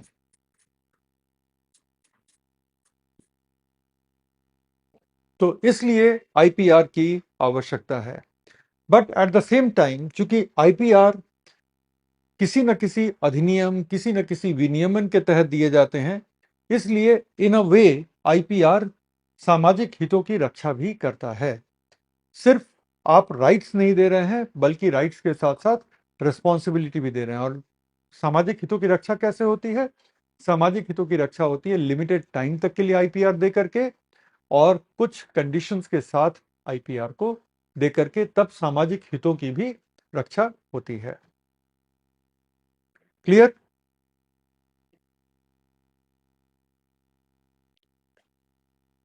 अमेरिकी प्रोफेसर अपना डीएनए चांद पर भेजना चाहते हैं, बेशक भेज दें, उस पर उनको कोई आईपीआर नहीं मिलेगा। क्यों? हो सकता है कि वो डीएनए वहां जाएगा, म्यूटेट होगा, सब कुछ होगा, लेकिन उन्होंने इस फेनोमेनन की खोज की कि डीएनए को स्पेस में जब कॉस्मिक रेज हिट करेंगे तो उस डीएनए का क्या होगा। तो ये खोज हुई है, ना कि आविष्कार हुआ है। कल्चरल एवोल्यूशन कैसे? हर समाज हर समाज जो है वो दोनों ही लेवल पे इवॉल्व करता है। मटीरियली इवॉल्व करता है, जब नई नई टेक्नोलॉजी आती हैं, समाज में समृद्धि बढ़ती है, लोगों की इनकम लेवल बढ़ती है, तो वो मटीरियल लेवल पे समाज प्रोग्रेस करता है। दूसरी तरफ समाज में जब नए लिटरेचर क्रिएट होते हैं, नए म्यूजिक क्रिएट होते हैं, तो समाज का एक कल्चरल ग्रोथ भी होता है। दुनिया में बहुत कंट्रीज ऐसे हैं जहाँ पे पैसे बहुत हैं, मटेरियल ग्रोथ बहुत हो गया है, कल्चरल एवोल्यूशन न के बराबर है ना? तो समाज के एवोल्यूशन में कल्चरल ग्रोथ का एक बहुत बड़ा योगदान है। अब हम आते हैं टाइप्स पर।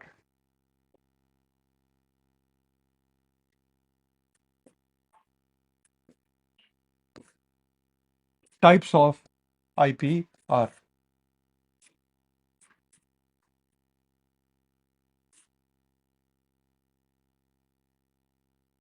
आईपीआर के प्रकार, ठीक है? तो आईपीआर के दो मेन प्रकार होते हैं, ठीक है? और फिर दूसरे वाले प्रकार के कई और सब टाइप होते हैं।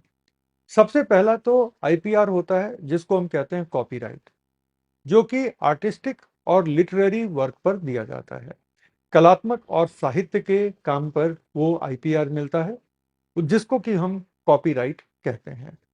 और जो दूसरा वाला आईपीआर है उसको हम एक बड़े वर्ड से संबोधित करते हैं, और उसके अंदर कई सब टाइप्स हैं, और वो बड़ा वर्ड है इंडस्ट्रियल आईपीआर। इसका मतलब है कि ये वो आईपीआर हैं जिनका इंडस्ट्रियल एप्लीकेशन में रेलेवेंस है। और उसमें जो सबसे दो इंपॉर्टेंट वाले आईपीआर हैं, वो है पेटेंट, जो किसी भी आविष्कार पे दिया जाता है, और दूसरा है ट्रेडमार्क, जो उस उत्पाद या उस सर्विस के नाम, उससे जुड़े हुए जो लोगो वगैरह हैं, जिसको हम सिंबल या साइन कहते हैं, वो उसका अगर कोई टैगलाइन है, जैसे नाइकी के जूतों का टैगलाइन है, नाइकी का टैगलाइन है जस्ट डू इट, है ना? तो वो सब कुछ जिसको कि ट्रेडमार्क कहते हैं, जिसके थ्रू कस्टमर को उस पर्टिकुलर ब्रांड को समझने में, पहचानने में आसानी होती है। ये दोनों सबसे ज्यादा इंपॉर्टेंट वाले इंडस्ट्रियल इंटेलेक्चुअल प्रॉपर्टी राइट्स हैं। पहला जो है पेटेंट, और दूसरा है दूसरा है ट्रेडमार्क। लेकिन इसके अलावा और भी इंटेलेक्चुअल प्रॉपर्टी राइट्स पाए जाते हैं। खासतौर पे इंडस्ट्रियल डिज़ाइन भी एक इंटेलेक्चुअल प्रॉपर्टी राइट है, और वो भी इंडस्ट्रियल इंटेलेक्चुअल प्रॉपर्टी राइट है। इसी तरह से जोग्राफिकल इंडिकेशन भी एक तरह का इंडस्ट्रियल इंटेलेक्चुअल प्रॉपर्टी राइट है। ठीक है, और एक राइट एग्जैक्टली नहीं कहेंगे, लेकिन एक और श्रेणी आती है जिसको कि हम ट्रेड सीक्रेट के नाम से जानते हैं। तो सबसे पहले जब हम इसके टाइप्स की बात करेंगे तो दो टाइप्स की बात करेंगे।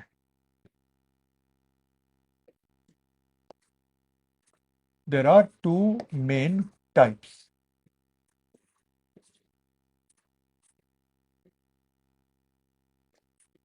दो मुख्य प्रकार।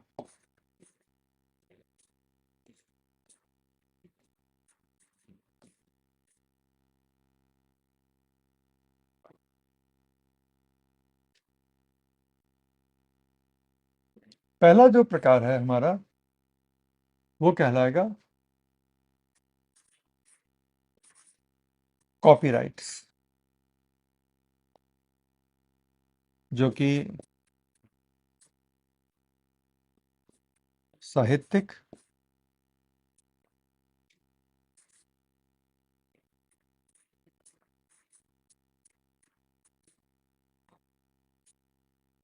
कलात्मक,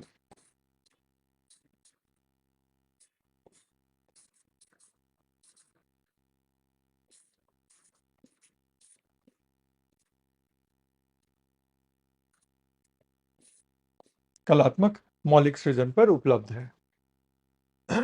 इंग्लिश में इसको लिख लीजिएगा, available for novel, available for novel, literary and artistic creations.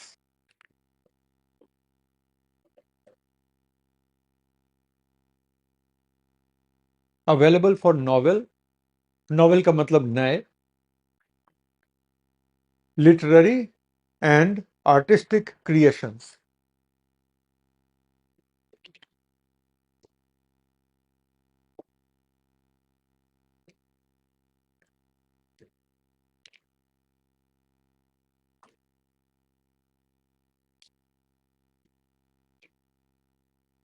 चलो, अब हम आते हैं इंडस्ट्रियल पर। इंडस्ट्रियल,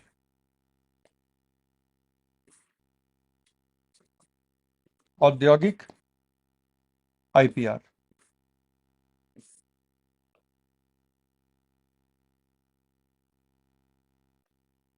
ऐसे आविष्कार, ऐसे आविष्कार, डिजाइन और प्रतीक, तीन चीजें। ऐसे आविष्कार, कॉमा, डिजाइन तथा प्रतीक,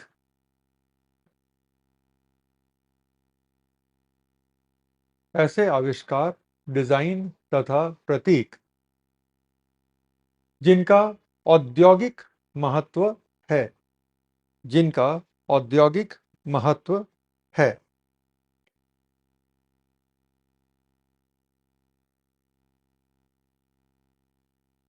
अब जरा हम इंडस्ट्रियल को आगे अगले पेज पे पढ़ते हैं।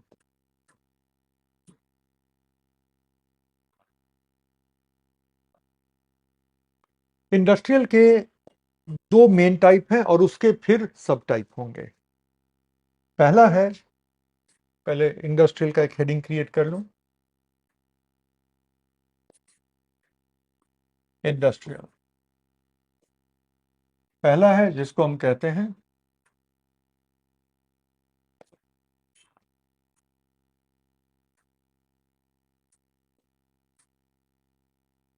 विशिष्ट प्रतीक। ठीक है, इंग्लिश में कहते हैं इसको डिस्टिंक्टिव साइंस, डिस्टिंक्टिव साइंस। पहला है ट्रेडमार्क और दूसरा है, ट्रेडमार्क को हिंदी में हम ट्रेडमार्क ही कहते हैं, और दूसरा है जिसको हम कहते हैं ज्योग्राफिकल इंडिकेशंस।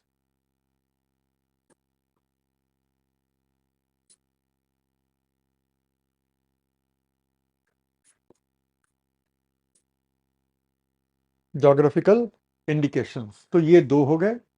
ज्योग्राफिकल इंडिकेशंस को हम भौगोलिक सूचक भी कहते हैं और जीआई भी कहते हैं, ठीक है। और जो दूसरा वाला पार्ट है वो है इनोवेशन, डिजाइन एंड टेक्नोलॉजी का। इनोवेशन,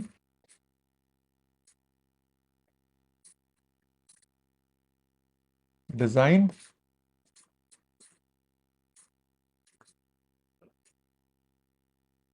एंड टेक्नोलॉजी का। टेक्नोलॉजी पर पेटेंट मिलता है, ठीक है। टेक्नोलॉजी का मतलब है कि आविष्कारी टेक्नोलॉजी या प्रौद्योगिकी, ठीक है, कि ये एक एंटीबायोटिक है, इसकी टेक्नोलॉजी ये है। डिजाइन पर एक कैटेगरी है जिसको हम कहते हैं इंडस्ट्रियल डिजाइन। एंड इनोवेशन पे मिलता है ट्रेड सीक्रेट।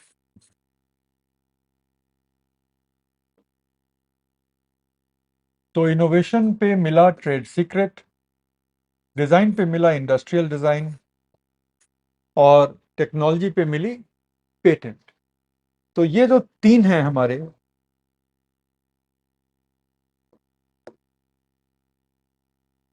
ये हमारे इंटेलेक्चुअल प्रॉपर्टी राइट्स हैं। और इधर दो हैं, जीआई और ट्रेडमार्क। तो इंडस्ट्रियल टोटल कितने हो गए? Total 5 under 2 groups. दो समूह में 5 इंडस्ट्रियल राइट्स हो गए।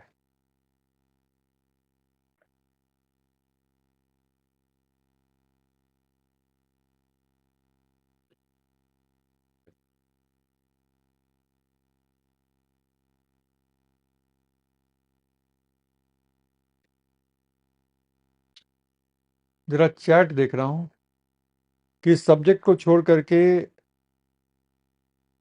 सारी बातें हो गई। अगर 90% चैट को देखा जाए तो वो इस सब्जेक्ट से, आज की क्लास से हटके हो रही हैं। तो उन सारे लोगों को बहुत बहुत मुबारकबाद। अभी भी आप दिवाली की छुट्टी पे ही चल रहे हैं, क्योंकि आप कुछ नया तो सीख के जा नहीं रहे हैं। और जो 10% लोग बचे वो आज की क्लास में हैं। ज्योग्राफिकल इंडिकेशन पर अलग से एक 20 मिनट की डिस्कशन होगी, अभी ही सब कुछ नहीं बता देंगे, ठीक है। कोई एक प्लान होती है कि कैसे आपको बेहतर समझ में आएगी, ठीक है। तो वो प्लान मुझे ही बनाने दीजिए, आप मत बनाइए।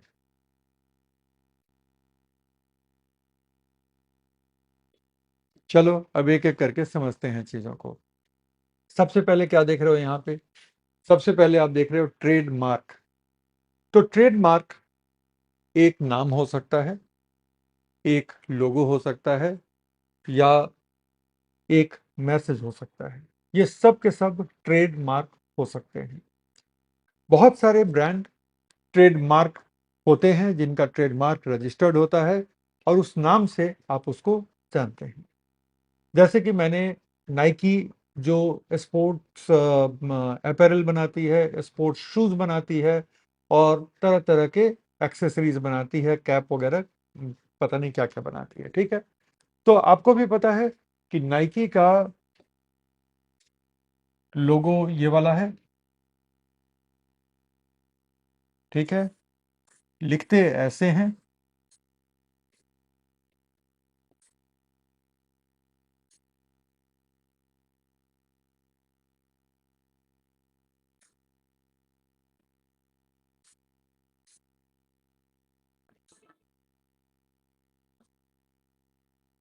है ना। और इनका स्लोगन है जस्ट डू इट। ये तीनों ही नाइकी के ट्रेडमार्क हैं। ये तीनों के तीनों नाइकी के ट्रेडमार्क हैं। अगर आप एप्पल टेक्नोलॉजी के प्रोडक्ट्स को देखोगे,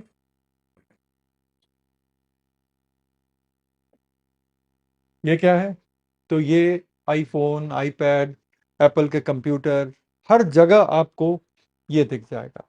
और तमाम अलग अलग तरीके के लोगों को आप देखते होगे, और ऐसे ब्रांड नेम को देखते होगे। अब नेस्ले, कोई मतलब नहीं है नेस्ले का, लेकिन नेस्ले फूड प्रोसेसिंग की फील्ड में एक बहुत बड़ा ब्रांड है। मैगी नेस्ले का ही प्रोडक्ट है और बहुत भयंकर जंक फूड है। लेकिन मैगी एक नाम का कोई मतलब नहीं है, लेकिन नूडल्स का एक बहुत इंपॉर्टेंट ट्रेडमार्क है।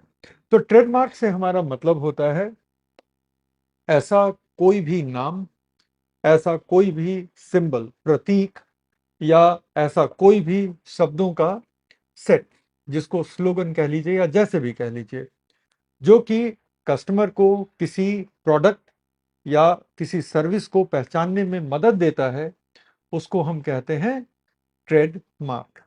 हमारे केजीएस का एक लोगो है, तो वो लोगो एक ट्रेडमार्क है।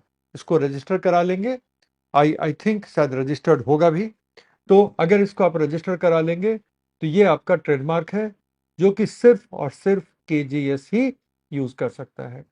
तो आप इस लोगो को देख करके केजीएस के एक्चुअल ऐप की पहचान कर सकते हैं, केजीएस के कोर्सेज, केजीएस के वेबसाइट, केजीएस के पब्लिकेशन, सबकी पहचान कर सकते हैं। तो कोई भी सिंबल, कोई भी नाम, कोई भी शब्दों का सेट अगर किसी भी कस्टमर को, किसी भी व्यक्ति को किसी प्रोडक्ट या किसी सर्विस की पहचान करने में हेल्प करता है, तो उसका जो ओनर है वो उसके ट्रेडमार्क के रजिस्ट्रेशन के लिए अप्लाई कर सकता है। रजिस्ट्रेशन की प्रोसेस जटिल है, वो एक अलग मसला है कि उसमें कई लोग ऑब्जेक्शन कर सकते हैं वगैरह वगैरह, लेकिन अगर रजिस्टर हो गया तो उन सारी चीज़ों पर आपका एक अधिकार हो जाता है। इसका मतलब है कि कोई और अब उसको या उससे मिलते जुलते को भी नहीं यूज कर सकता है। एक आप डिस्प्यूट पढ़ेंगे, स्टारबक्स वर्सेस सरदार बख्श कॉफी। स्टारबक्स एक अमेरिकन और मल्टीनेशनल कॉफी की चेन है, और सरदार बख्श इंडिया में डेवलप, दिल्ली में डेवलप कॉफी कैफे की एक चेन है।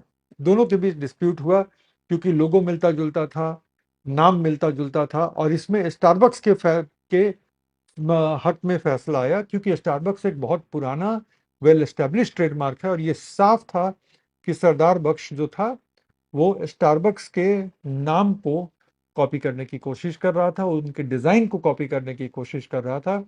तो लास्टली उनको नाम बदलना पड़ा। आज की डेट में वो सरदार जी बख्श कॉफ़ी के नाम से जाने जाते हैं। आज आप गूगल सर्च कर लेना तो वो सरदार जी बख्श कॉफ़ी, अब बीच में जी लग गया, फॉन्ट बदलवा दिया गया, उनका लोगो बदलवा दिया गया, तो ये सारी चीज़ें हुई। ठीक है, तो ये होता है ट्रेडमार्क। दूसरा होता है जोग्राफिकल इंडिकेशन। अभी सबका हम आपको परिचय दे रहे हैं। ये अभी लिखने का भी काम थोड़ा एक बेसिक लेवल का हम करेंगे, लेकिन ये सब पे अलग अलग एक हमारा 10-10 मिनट का सेशन चलेगा, तब जाकर के ये चीज़ें हम लोग इनकी बारीकियों को समझेंगे। तो जोग्राफिकल इंडिकेशन किसी भी प्रोडक्ट में तब दिया जाता है, जोग्राफिकल इंडिकेशन किसी भी प्रोडक्ट में तब दिया जाता है जब उस प्रोडक्ट की जो क्वालिटी है, एक खास क्वालिटी है, वो एक स्थान विशेष से लिंक्ड है। अब दोनों ही रीजन हो सकते हैं। उस जगह विशेष पे उसको प्रोड्यूस करने का तरीका बड़ा अनूठा है। एक परंपरागत तरीका है जिसके साथ ही उसको प्रोड्यूस किया जाता है, जिससे कि उसकी खूबियां निकल करके आती हैं।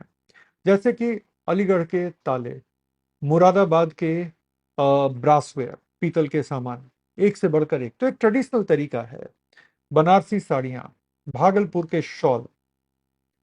तो एक तो यह है कि इनको बनाने का तरीका ऐसा था कि ट्रेडिशनल तरीके से बना रहे हैं, और उसकी वजह से उसकी ये खूबी निकल करके आती है। दूसरा एक और हो सकता है कि उस जगह की ज्योग्राफिकल खूबियां ऐसी हों जिसकी वजह से उस प्रोडक्ट को, उस जगह के एग्रीकल्चरल प्रोडक्ट को एक खास प्रॉपर्टी, एक खास गुण मिलते हैं जो कि कहीं और वो नहीं मिलेंगे। मिसाल के तौर पर सबसे पहले दार्जिलिंग चाय, इंडिया की पहली जीआई टैग। दार्जिलिंग चाय चाय की अगर अहमियत समझनी है तो इंडिया में आपको वो अहमियत पता ही नहीं चलेगी। इंडिया में दार्जिलिंग चाय मिलती है, लेकिन इंडिया में उसकी अहमियत नहीं पता चलती, जो कहते हैं घर की मुर्गी दाल बराबर। जब आप ब्रिटेन जाएंगे तो ब्रिटेन में दार्जिलिंग चाय को जिस इज्जत की निगाहों से देखा जाता है, जब आप किसी के घर गेस्ट जाते हैं तो आपको दार्जिलिंग चाय पेश की जाएगी बगैर दूध के। और चाय के बीच दार्जिलिंग चाय, और विशेषकर दार्जिलिंग चाय की जो छोटी वाली पत्तियां होती है, जो सीजन के बिल्कुल बिगिनिंग में छोटी पत्तियों को तोड़ते हैं, जिसको फर्स्ट फ्लश कहते हैं। तो जो फर्स्ट फ्लश की पत्तियां होती हैं, बमुश्किल 50 ग्राम की पत्ती अगर दार्जिलिंग के आसपास से खरीदते हैं, सर्टिफाइड वो भी, कि एक वेल नोन टी गार्डन है, टी गार्डन की पत्तियां वो सर्टिफाई करके दे रहा है कि ये फर्स्ट फ्लश है, पहले दौर की छोटी वाली पत्तियां हैं जिनको कि हमने सिर्फ धूप में हीटर पे नहीं सुखाया है, उन पत्तियों की कीमत 50 ग्राम के डब्बे की कीमत तकरीबन तकरीबन 1500 से 2000 रुपए की होती है। अब आप सोचो, सेकंड फ्लश उससे थोड़ी सस्ती होती है, और जो मार्केट में ग्रीन लेबल वगैरह आती है वो बहुत सस्ती होती है। ठीक है, तो ये दार्जिलिंग चाय। तो दार्जिलिंग चाय की खूबी दार्जिलिंग वैली से उत्पन्न होती है, जहाँ की मिट्टी में, जहाँ की बारिश की कंडीशन में, जहाँ पे जिस तरह का सन मिलता है, तब वहाँ पर वो चाय ग्रो करती है। और सिर्फ दार्जिलिंग ही नहीं, बल्कि बीते हुए सालों में हमने असम चाय को भी ज्योग्राफिकल इंडिकेशन से नवाजा है, हमने नीलगिरी चाय को भी ज्योग्राफिकल इंडिकेशन से नवाजा है, मुजफ्फरपुर की लीची को हमने ज्योग्राफिकल इंडिकेशन से नवाजा है ना। तो ऐसे बड़े सारे एग्रीकल्चरल प्रोडक्ट भी हैं जिनको उनकी गुणवत्ता के खास गुणवत्ता इस वजह से मिलती है क्योंकि वो एक स्थान विशेष से ओरिजिन करते हैं। तो दो तरह से, अगर ट्रेडिशनल मैन्युफैक्चरिंग के वजह से या फिर उस जगह की ज्योग्राफी की वजह से, लेकिन अगर किसी चीज की, किसी उत्पाद की गुणवत्ता उसके स्थान ऑफ ओरिजिन, उसके प्लेस ऑफ ओरिजिन से निर्धारित होती है, तो उसको एक ज्योग्राफिकल इंडिकेशन दिया जाता है, और फिर एक ग्रुप को वो जीआई टैग दे दिया जाता है कि भाई ये जो ग्रुप के लोग हैं, अगर ये उपजाएंगे इसको, ये अगर इसको बनाएंगे, तो उसको हम जीआई टैग का इस्तेमाल करने की इजाज़त दे सकते हैं। और ये लोग ये इंश्योर करेंगे कि इसको बनाने की जो टेक्निक है, जो ट्रेडिशनल टेक्निक है, उसी टेक्निक को वो हमेशा फॉलो करेंगे। और इस ग्रुप में और लोगों को जोड़ा जा सकता है, लेकिन इनिशियली एक ग्रुप को दिया जाता है। ज्योग्राफिकल इंडिकेशन कभी भी एक व्यक्ति को नहीं दिया जाता है। जैसे दार्जिलिंग टी की जो ज्योग्राफिकल इंडिकेशन है, तो दार्जिलिंग एरिया में जो चाय बागान हैं, उन कुछ चाय बागानों को एक उनका एक कोऑपरेटिव है, उनको दिया गया था। इसी तरह से अगर आप मुजफ्फरपुर की शाही लीची को देखें तो उनका भी एक कोऑपरेटिव है, उनको दिया गया है। मुरादाबाद के ब्रासवेयर, उनका भी एक कोऑपरेटिव है, उनको दिया गया। तो ये हमेशा ग्रुप को दिया जाता है। तो ट्रेडमार्क समझ लिए, ज्योग्राफिकल इंडिकेशन समझ लिए, है ना। अगर अब इन दोनों कॉन्सेप्ट पे कोई सवाल है तो आप हमसे पूछ लीजिए, फिर हम चलते हैं इंडस्ट्रियल प्रॉपर्टीज पे।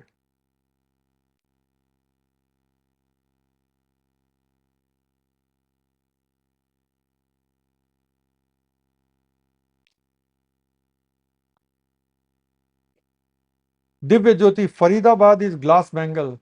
बाबू फिरोजाबाद, फरीदाबाद नहीं, फरीदाबाद तो यहीं दिल्ली के बगल में है। अलीगढ़ के ताले तो,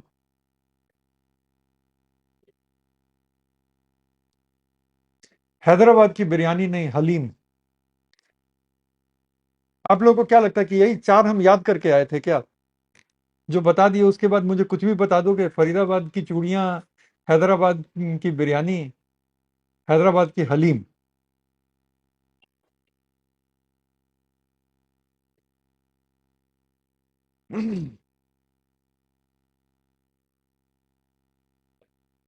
तो बेनिफिट ऑफ, ठीक है, बेनिफिट ऑफ जीआई क्या है? तो बेनिफिट ऑफ जीआई ये है कि उस प्रोडक्ट को इंटरनेशनल लेवल पर एक रिकॉग्निशन मिलती है। और जब वो जीआई टैग लेकर के जाता है, तो जो इंपोर्टर होते हैं, दूसरे कंट्री के इंपोर्टर होते हैं, उनको सोचने की जरूरत नहीं होती कि वो अच्छे क्वालिटी का प्रोडक्ट खरीद रहे हैं या नहीं। उनको पता होता है कि अगर इसको जीआई टैग मिला है तो इसी एसोसिएशन के किसी सदस्य ने इसको बनाया है, और उसने इन सारे मेथड को फॉलो किया है, चाहे उस क्रॉप को उगाने में या उस ट्रेडिशनल चीज को बनाने में।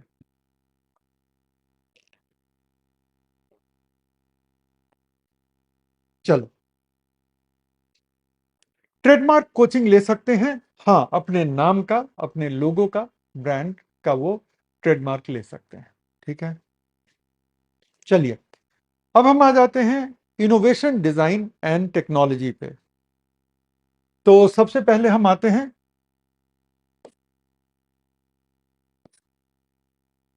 इन्वेंशन एंड टेक्नोलॉजी पे।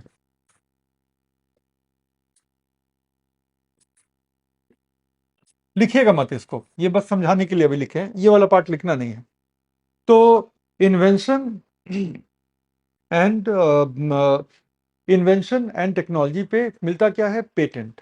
तो पेटेंट एक व्यक्ति को, एक लैब को, एक ग्रुप ऑफ व्यक्ति को, जिन लोगों ने भी मिल करके किसी नए प्रोडक्ट को डेवलप किया है, उसको इन्वेंशन के लिए पेटेंट मिलता है। पेटेंट एक लिमिटेड पीरियड के लिए मिलता है, और वो लिमिटेड पीरियड उस कंट्री के डोमेस्टिक लॉ पे निर्भर करता है। जब हम इंडिया के पेटेंट एक्ट को देखेंगे तो इन नुआंसेस को, इन बारीकियों को भी देखेंगे। और आज की डेट में पेटेंट की जो ड्यूरेशन है, वो दुनिया की तमाम उन कंट्रीज में एक जैसी है जो डब्ल्यूटीओ के मेंबर हैं, क्योंकि डब्ल्यूटीओ की जो ट्रिप्स की जो अग्रीमेंट है, वो डिमांड करती है आपसे कि आप एक मिनिमम ड्यूरेशन का पेटेंट प्रोटेक्शन तो दे ही रहे हैं। तो इसलिए पेटेंट की ड्यूरेशन वो लिमिट हो जाती है। Point number one. Point number two, industrial design क्या होता है? यहां तक तो हम समझ गए बहुत अच्छे से कि पेटेंट किसी भी आविष्कारी उत्पाद पे मिल गया। It can be a medicine, जैसे अभी हम देखें तो बीडा क्विलिन एक टीबी की मेडिसिन है। तो बीडा क्विलिन टीबी की एकदम अंतिम वाली मेडिसिन है, कि अगर कोई भी एंटीबायोटिक टीबी के पेशेंट को अभी तक हेल्प नहीं कर पाया है, तो अब बीडा क्विलिन ही हेल्प करेगा। तो वो एकदम लास्ट रिजॉर्ट है जहां पे बीडा क्विलिन की मदद मिलती है लोगों को। तो उस लास्ट रिजॉर्ट में अब क्या था कि उसके पेटेंट की ड्यूरेशन खत्म हो रही थी।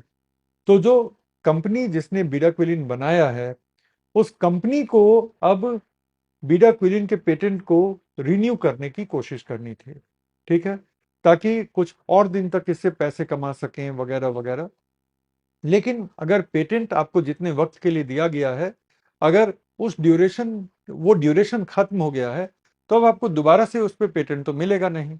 तो उन्होंने कुछ हल्के फुल्के चेंजेस किए बिडाक्विलिन में, कि देखो हमने नया मेडिसिन बना दिया, अब इस पे पेटेंट दे दो। लेकिन ऑब्वियसली दुनिया के दूसरे कंट्रीज ने थोड़ा ये मान भी लिया, इंडिया ने इसको मानने से बिल्कुल इनकार कर दिया। लेकिन आप पेटेंट तो समझ रहे हैं कि पेटेंट क्या होता है। ठीक है, अब हम आ जाते हैं इंडस्ट्रियल डिजाइन पे, कि इंडस्ट्रियल डिजाइन क्या चीज होती है। तो इंडस्ट्रियल डिजाइन पे आने के पहले हम आपसे एक सवाल पूछना चाहेंगे कि आप मुझे कोई एक कार इंडिया की सड़कों पे बता दीजिए जो हू बहू मतलब हू बहू टोयोटा इनोवा की तरह दिखती हो, या टाटा के हैरियर की तरह दिखती हो, या मारुति के स्विफ्ट की तरह दिखती हो, या स्विफ्ट डिजायर की तरह दिखती हो। कोई भी एक कार बता दीजिए जो स्विफ्ट डिजायर की तरह दिखती हो, टाटा हैरियर की तरह दिखती हो, टोयोटा इनोवा की तरह दिखती हो। कोई भी एक कार बता दीजिए जो हूबहू दिखती हो। इसका जवाब है नहीं। मिलती जुलती गाड़ियां हैं, कुछ गाड़ियां उतनी ही बड़ी होंगी, कुछ गाड़ियों में सामने से थोड़ा देख करके थोड़ा सा कंफ्यूजन हो सकता है वगैरह। लेकिन जब आप दोनों गाड़ियों को साथ साथ रख देंगे, तो एकदम से उनके बीच का डिफरेंस पता चल जाएगा। फॉर दैट मैटर, समय समय पे एक ही गाड़ी की अलग अलग मॉडल आती है। डिजायर जब लॉन्च हुआ था और आज का डिजायर, इसके लुक में काफी चेंज आया है। तो वो क्यों आया है? वो इंडस्ट्रियल डिजाइन की वजह से आया है। तो किसी भी प्रोडक्ट का एक अपना डिजाइन होता है कि वो प्रोडक्ट दिखता कैसा है, उसकी टेक्नोलॉजी एक चीज है, उसकी टेक्नोलॉजी एक चीज है, लेकिन उसका डिजाइन, उसकी पैकेजिंग कैसी होगी, वो बाहर से कैसा दिखेगा, यूजर उसके साथ कैसे इंटरेक्ट करेगा, ये सब इंडस्ट्रियल डिजाइन का मामला है। और वो एक इंडस्ट्रियल प्रोडक्ट का बहुत इंपॉर्टेंट हिस्सा है। जैसे सैमसंग ने फोल्डेबल स्मार्टफोन लाया, मोटरोला एक स्मार्टफोन ला रहा है जो आप बिल्कुल उसको यूं बेंड कर सकते हैं। फोल्ड फोल्ड नहीं, फोल्ड तो यूं किताब की तरह यूं बंद हो गया, ये फोल्ड होता है। बेंडेबल ऐसे है, आप इसको ऐसे कर लीजिए और टेबल पे ऐसे रख दीजिए, या फिर आप ऐसे है, ऐसे फोल्ड करके हाथ में ऐसे पहन लीजिए और वो हाथ से गिरेगा नहीं। ठीक है, रिस्ट बैंड की तरह वो आपके साथ लगा रहेगा। तो वो इंडस्ट्रियल डिजाइन है। अब उसका डिस्प्ले बेंड होने के बाद भी क्यों डिस्प्ले गड़बड़ नहीं करता, वो मोटरोला की टेक्नोलॉजी है, लेकिन वो बेंड हो सकता है, ये मोटरोला का डिजाइन। तो इंडस्ट्रियल डिजाइन एक इंडस्ट्रियल प्रोडक्ट का बड़ा इंपॉर्टेंट हिस्सा है। तो जो दूसरा वाला पार्ट है इन्वेंशन एंड टेक्नोलॉजी पे, तो पेटेंट मिल गया, ठीक है, और डिजाइन पे मिल गया इंडस्ट्रियल डिजाइन। तो ये डिजाइन पे मिला, ठीक है। और तीसरा क्या है, इनोवेशन।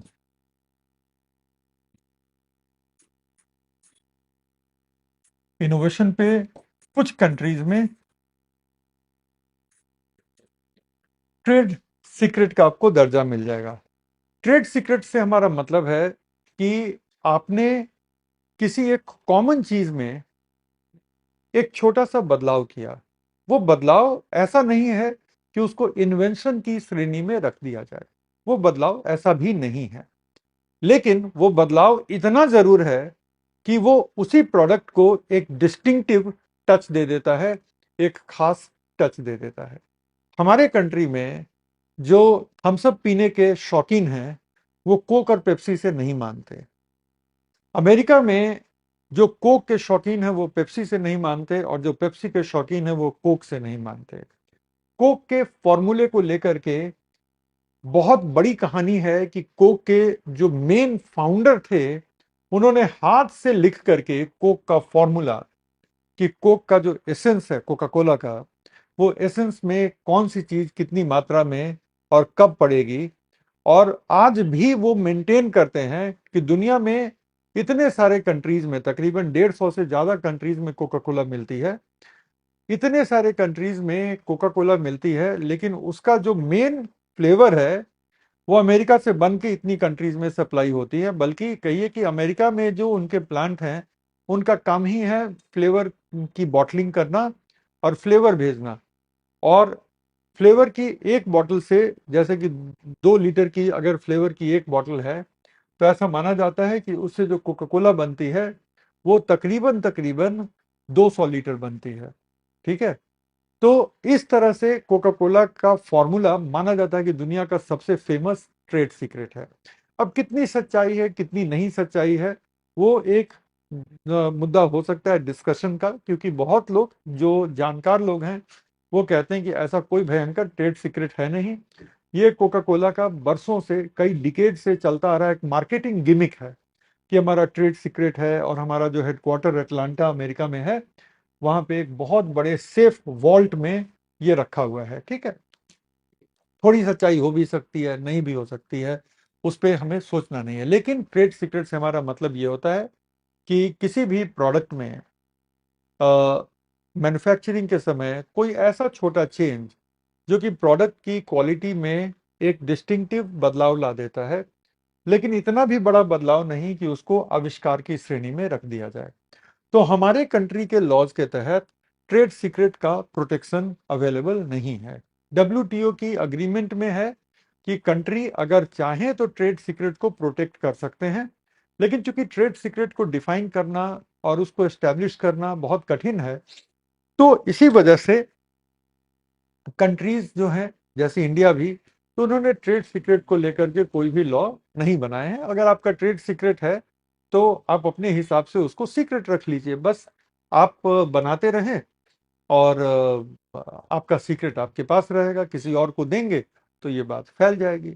तो जैसे कि कई दुकान होते हैं जो हम कहते हैं कि अरे वहाँ का गोलगप्पा, तो वो उसका अपना बनाने का एक तरीका है। अब इंडिया में तो ऐसे पचासों इनोवेशन है, तो किसको किसको आप ट्रेड सीक्रेट देंगे? तो हमारे लॉज के तहत, ठीक है, ट्रेड सीक्रेट को लीगल मान्यता नहीं प्राप्त है। लेकिन अगर हम डब्ल्यूटीओ की बात करें तो डब्ल्यूटीओ कहता है कि अगर कंट्रीज चाहें तो वो ट्रेड सीक्रेट पर भी प्रोटेक्शन दे सकते हैं।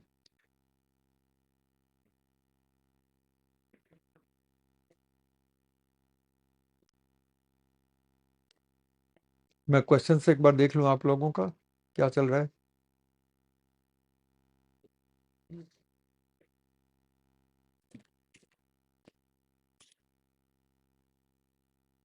चलो, तो इन तीनों के बारे में थोड़ा थोड़ा हम लोग लिख लेते हैं।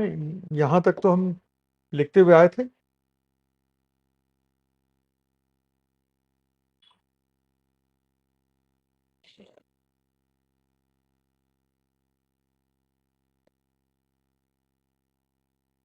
तो ट्रेडमार्क दे दिया हमने ऑन सिंबल्स। सिंबल्स का मतलब है प्रतीक।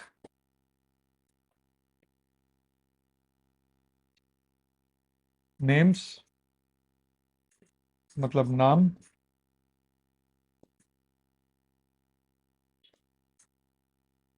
Group of words,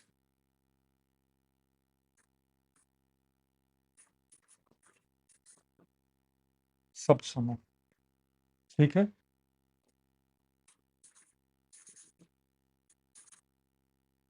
which allow product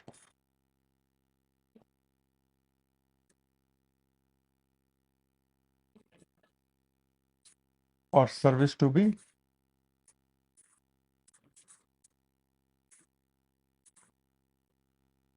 identified, जिससे कि किसी प्रोडक्ट या किसी सर्विस की पहचान हो सकती है, तो उसको हम कहते हैं ट्रेडमार्क। लेकिन उसके पहले इसका रजिस्ट्रेशन आवश्यक है। ठीक है।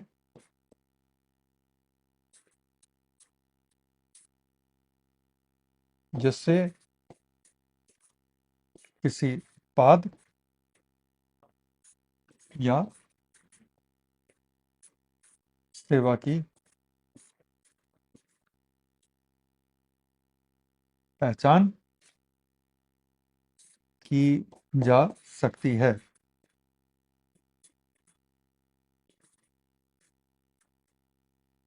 इसके बाद बाकी मैं डिक्टेट कर दूंगा।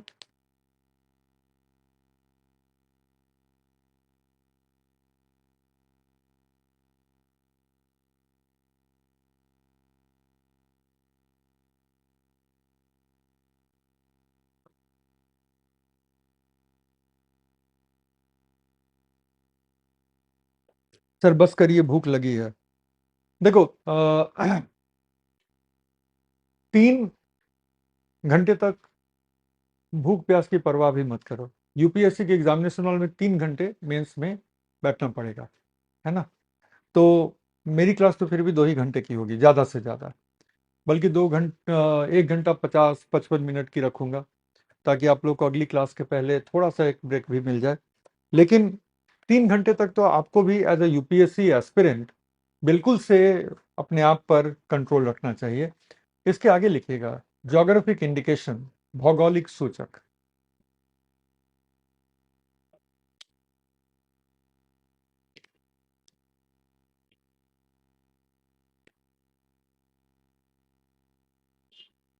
ज्योग्राफिक इंडिकेशन, भौगोलिक सूचक।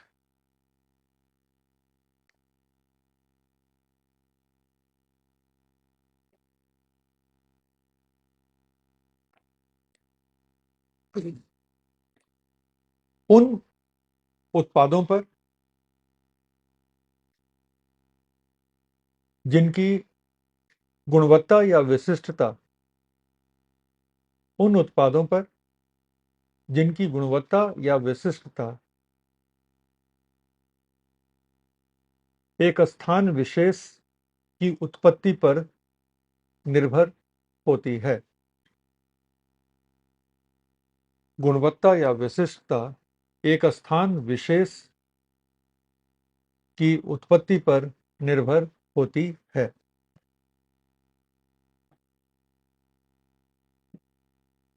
निर्भर होती है। डन। अब अगले पे आ जाओ। अभी यही है लेकिन इसमें अगले पैराग्राफ पे आ जाओ। जीआई कृषि उत्पादों पर या परंपरागत रूप से बनाए गए उत्पादों पर, कृषि उत्पादों पर या परंपरागत रूप से बनाए गए उत्पादों पर दी जाती है। दी जाती है। अब इसको इंग्लिश में डिक्टेट कर देते हैं। GI tag is given to GI tag is given to such products is given to such products, services, such products, services and services नहीं, such products whose quality or distinctiveness, GI tag is given to such product, service नहीं, whose quality or distinctiveness is due to the place of origin, is due to the place of origin,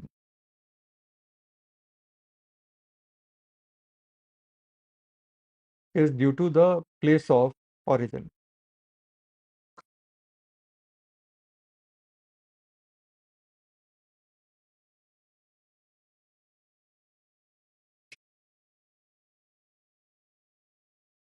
GI can be given. GI can be given to agricultural products. GI can be given to agricultural products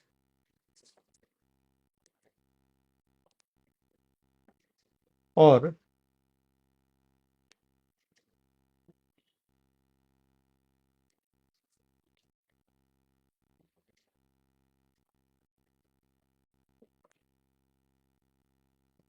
products made or products made through traditional products made through traditional techniques. Traditional techniques.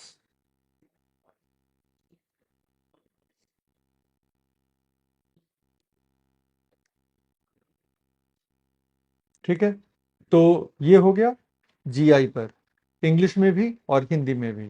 तो हमने ये सीखा कि ऐसे product पे जिनकी गुणवत्ता या जिनकी खासियत इस चीज़ पर डिपेंड करती है कि वो कहाँ से ओरिजिन होते हैं, और ये या तो एग्रीकल्चरल प्रोडक्ट हो सकते हैं या ट्रेडिशनल तरीके से बनाए हुए प्रोडक्ट हो सकते हैं।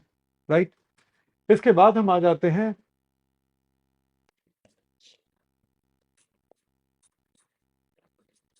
ट्रेडमार्क। नहीं, ट्रेडमार्क तो हो गया हमारा, सॉरी, ट्रेड सीक्रेट।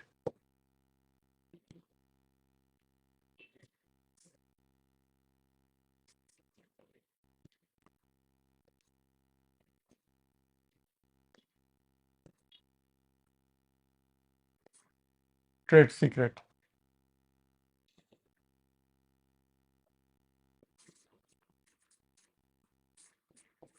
एक ऐसे नवाचार पर जो किसी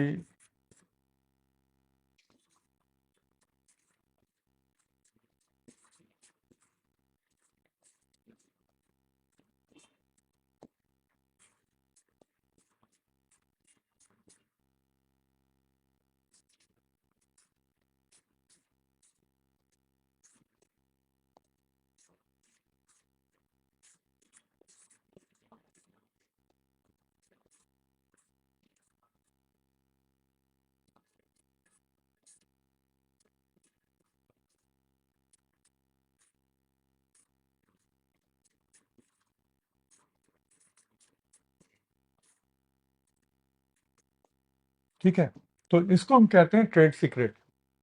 ट्रेड सीक्रेट हम देते हैं एक ऐसे इनोवेशन पे which increases the distinctiveness of a known product, but which by itself is not an invention. जो अपने आप में कोई आविष्कार नहीं है, लेकिन किसी ज्ञात उत्पाद की विशिष्टता को जो बढ़ा दे, उसको हम ट्रेड सीक्रेट कहते हैं। इंग्लिश में डिक्टेट कर रहे हैं, इंग्लिश वाले बच्चे मेरे डिक्टेशन से लिखेंगे। Trade secret is given on such innovations. Trade secret is given on such innovations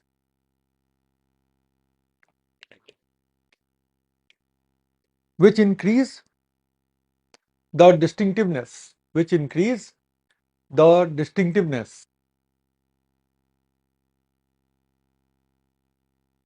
of a known product, which increase the distinctiveness of a known product, but but which by itself is not an inventive, but which by itself is not an inventive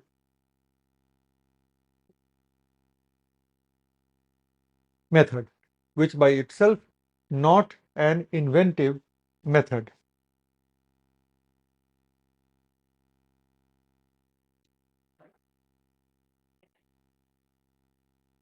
Not an inventive method. ठीक है,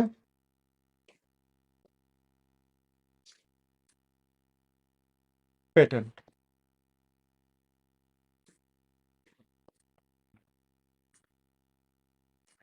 given to inventions which are socially useful and which are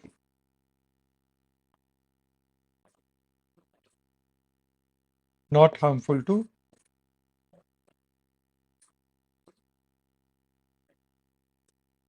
any section of the society.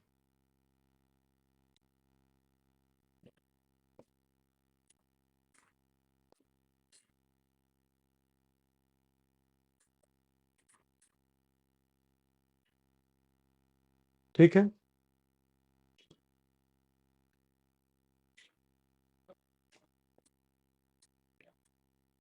जो उपयोगी हैं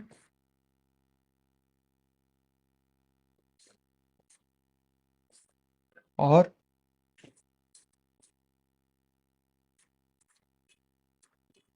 समाज के किसी वर्ग के लिए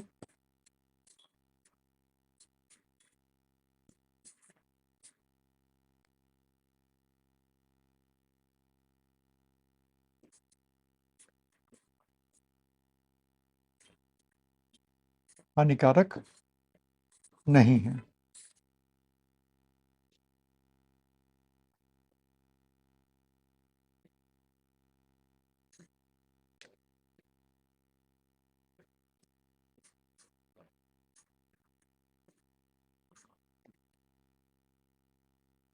तो पेटेंट का ये मामला है। अब लास्ट है इंडस्ट्रियल डिजाइन।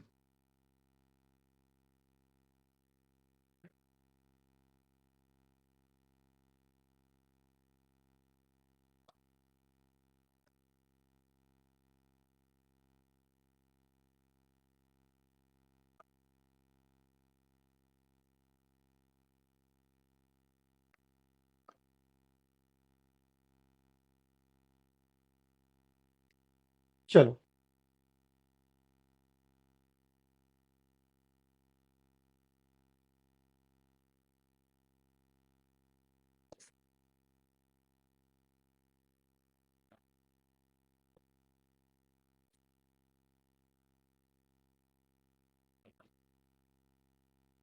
इंडस्ट्रियल डिजाइन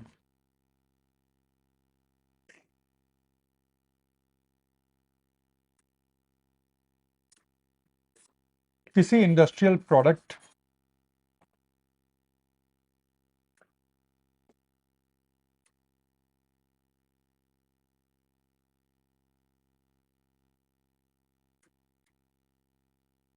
किसी इंडस्ट्रियल प्रोडक्ट का डिजाइन, जैसे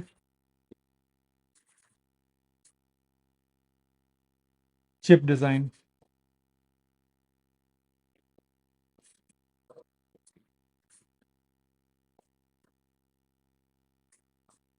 कार डिजाइन वगैरह।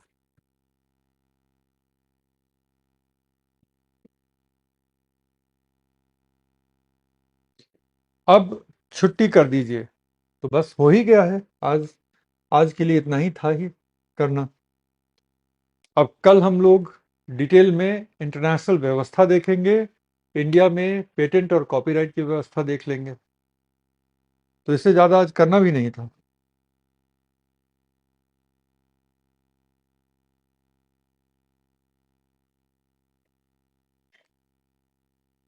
तो चलो, अब आप लोग अपने रिवीजन में लग जाओ। आज की क्लास यहाँ पे समाप्त होती है।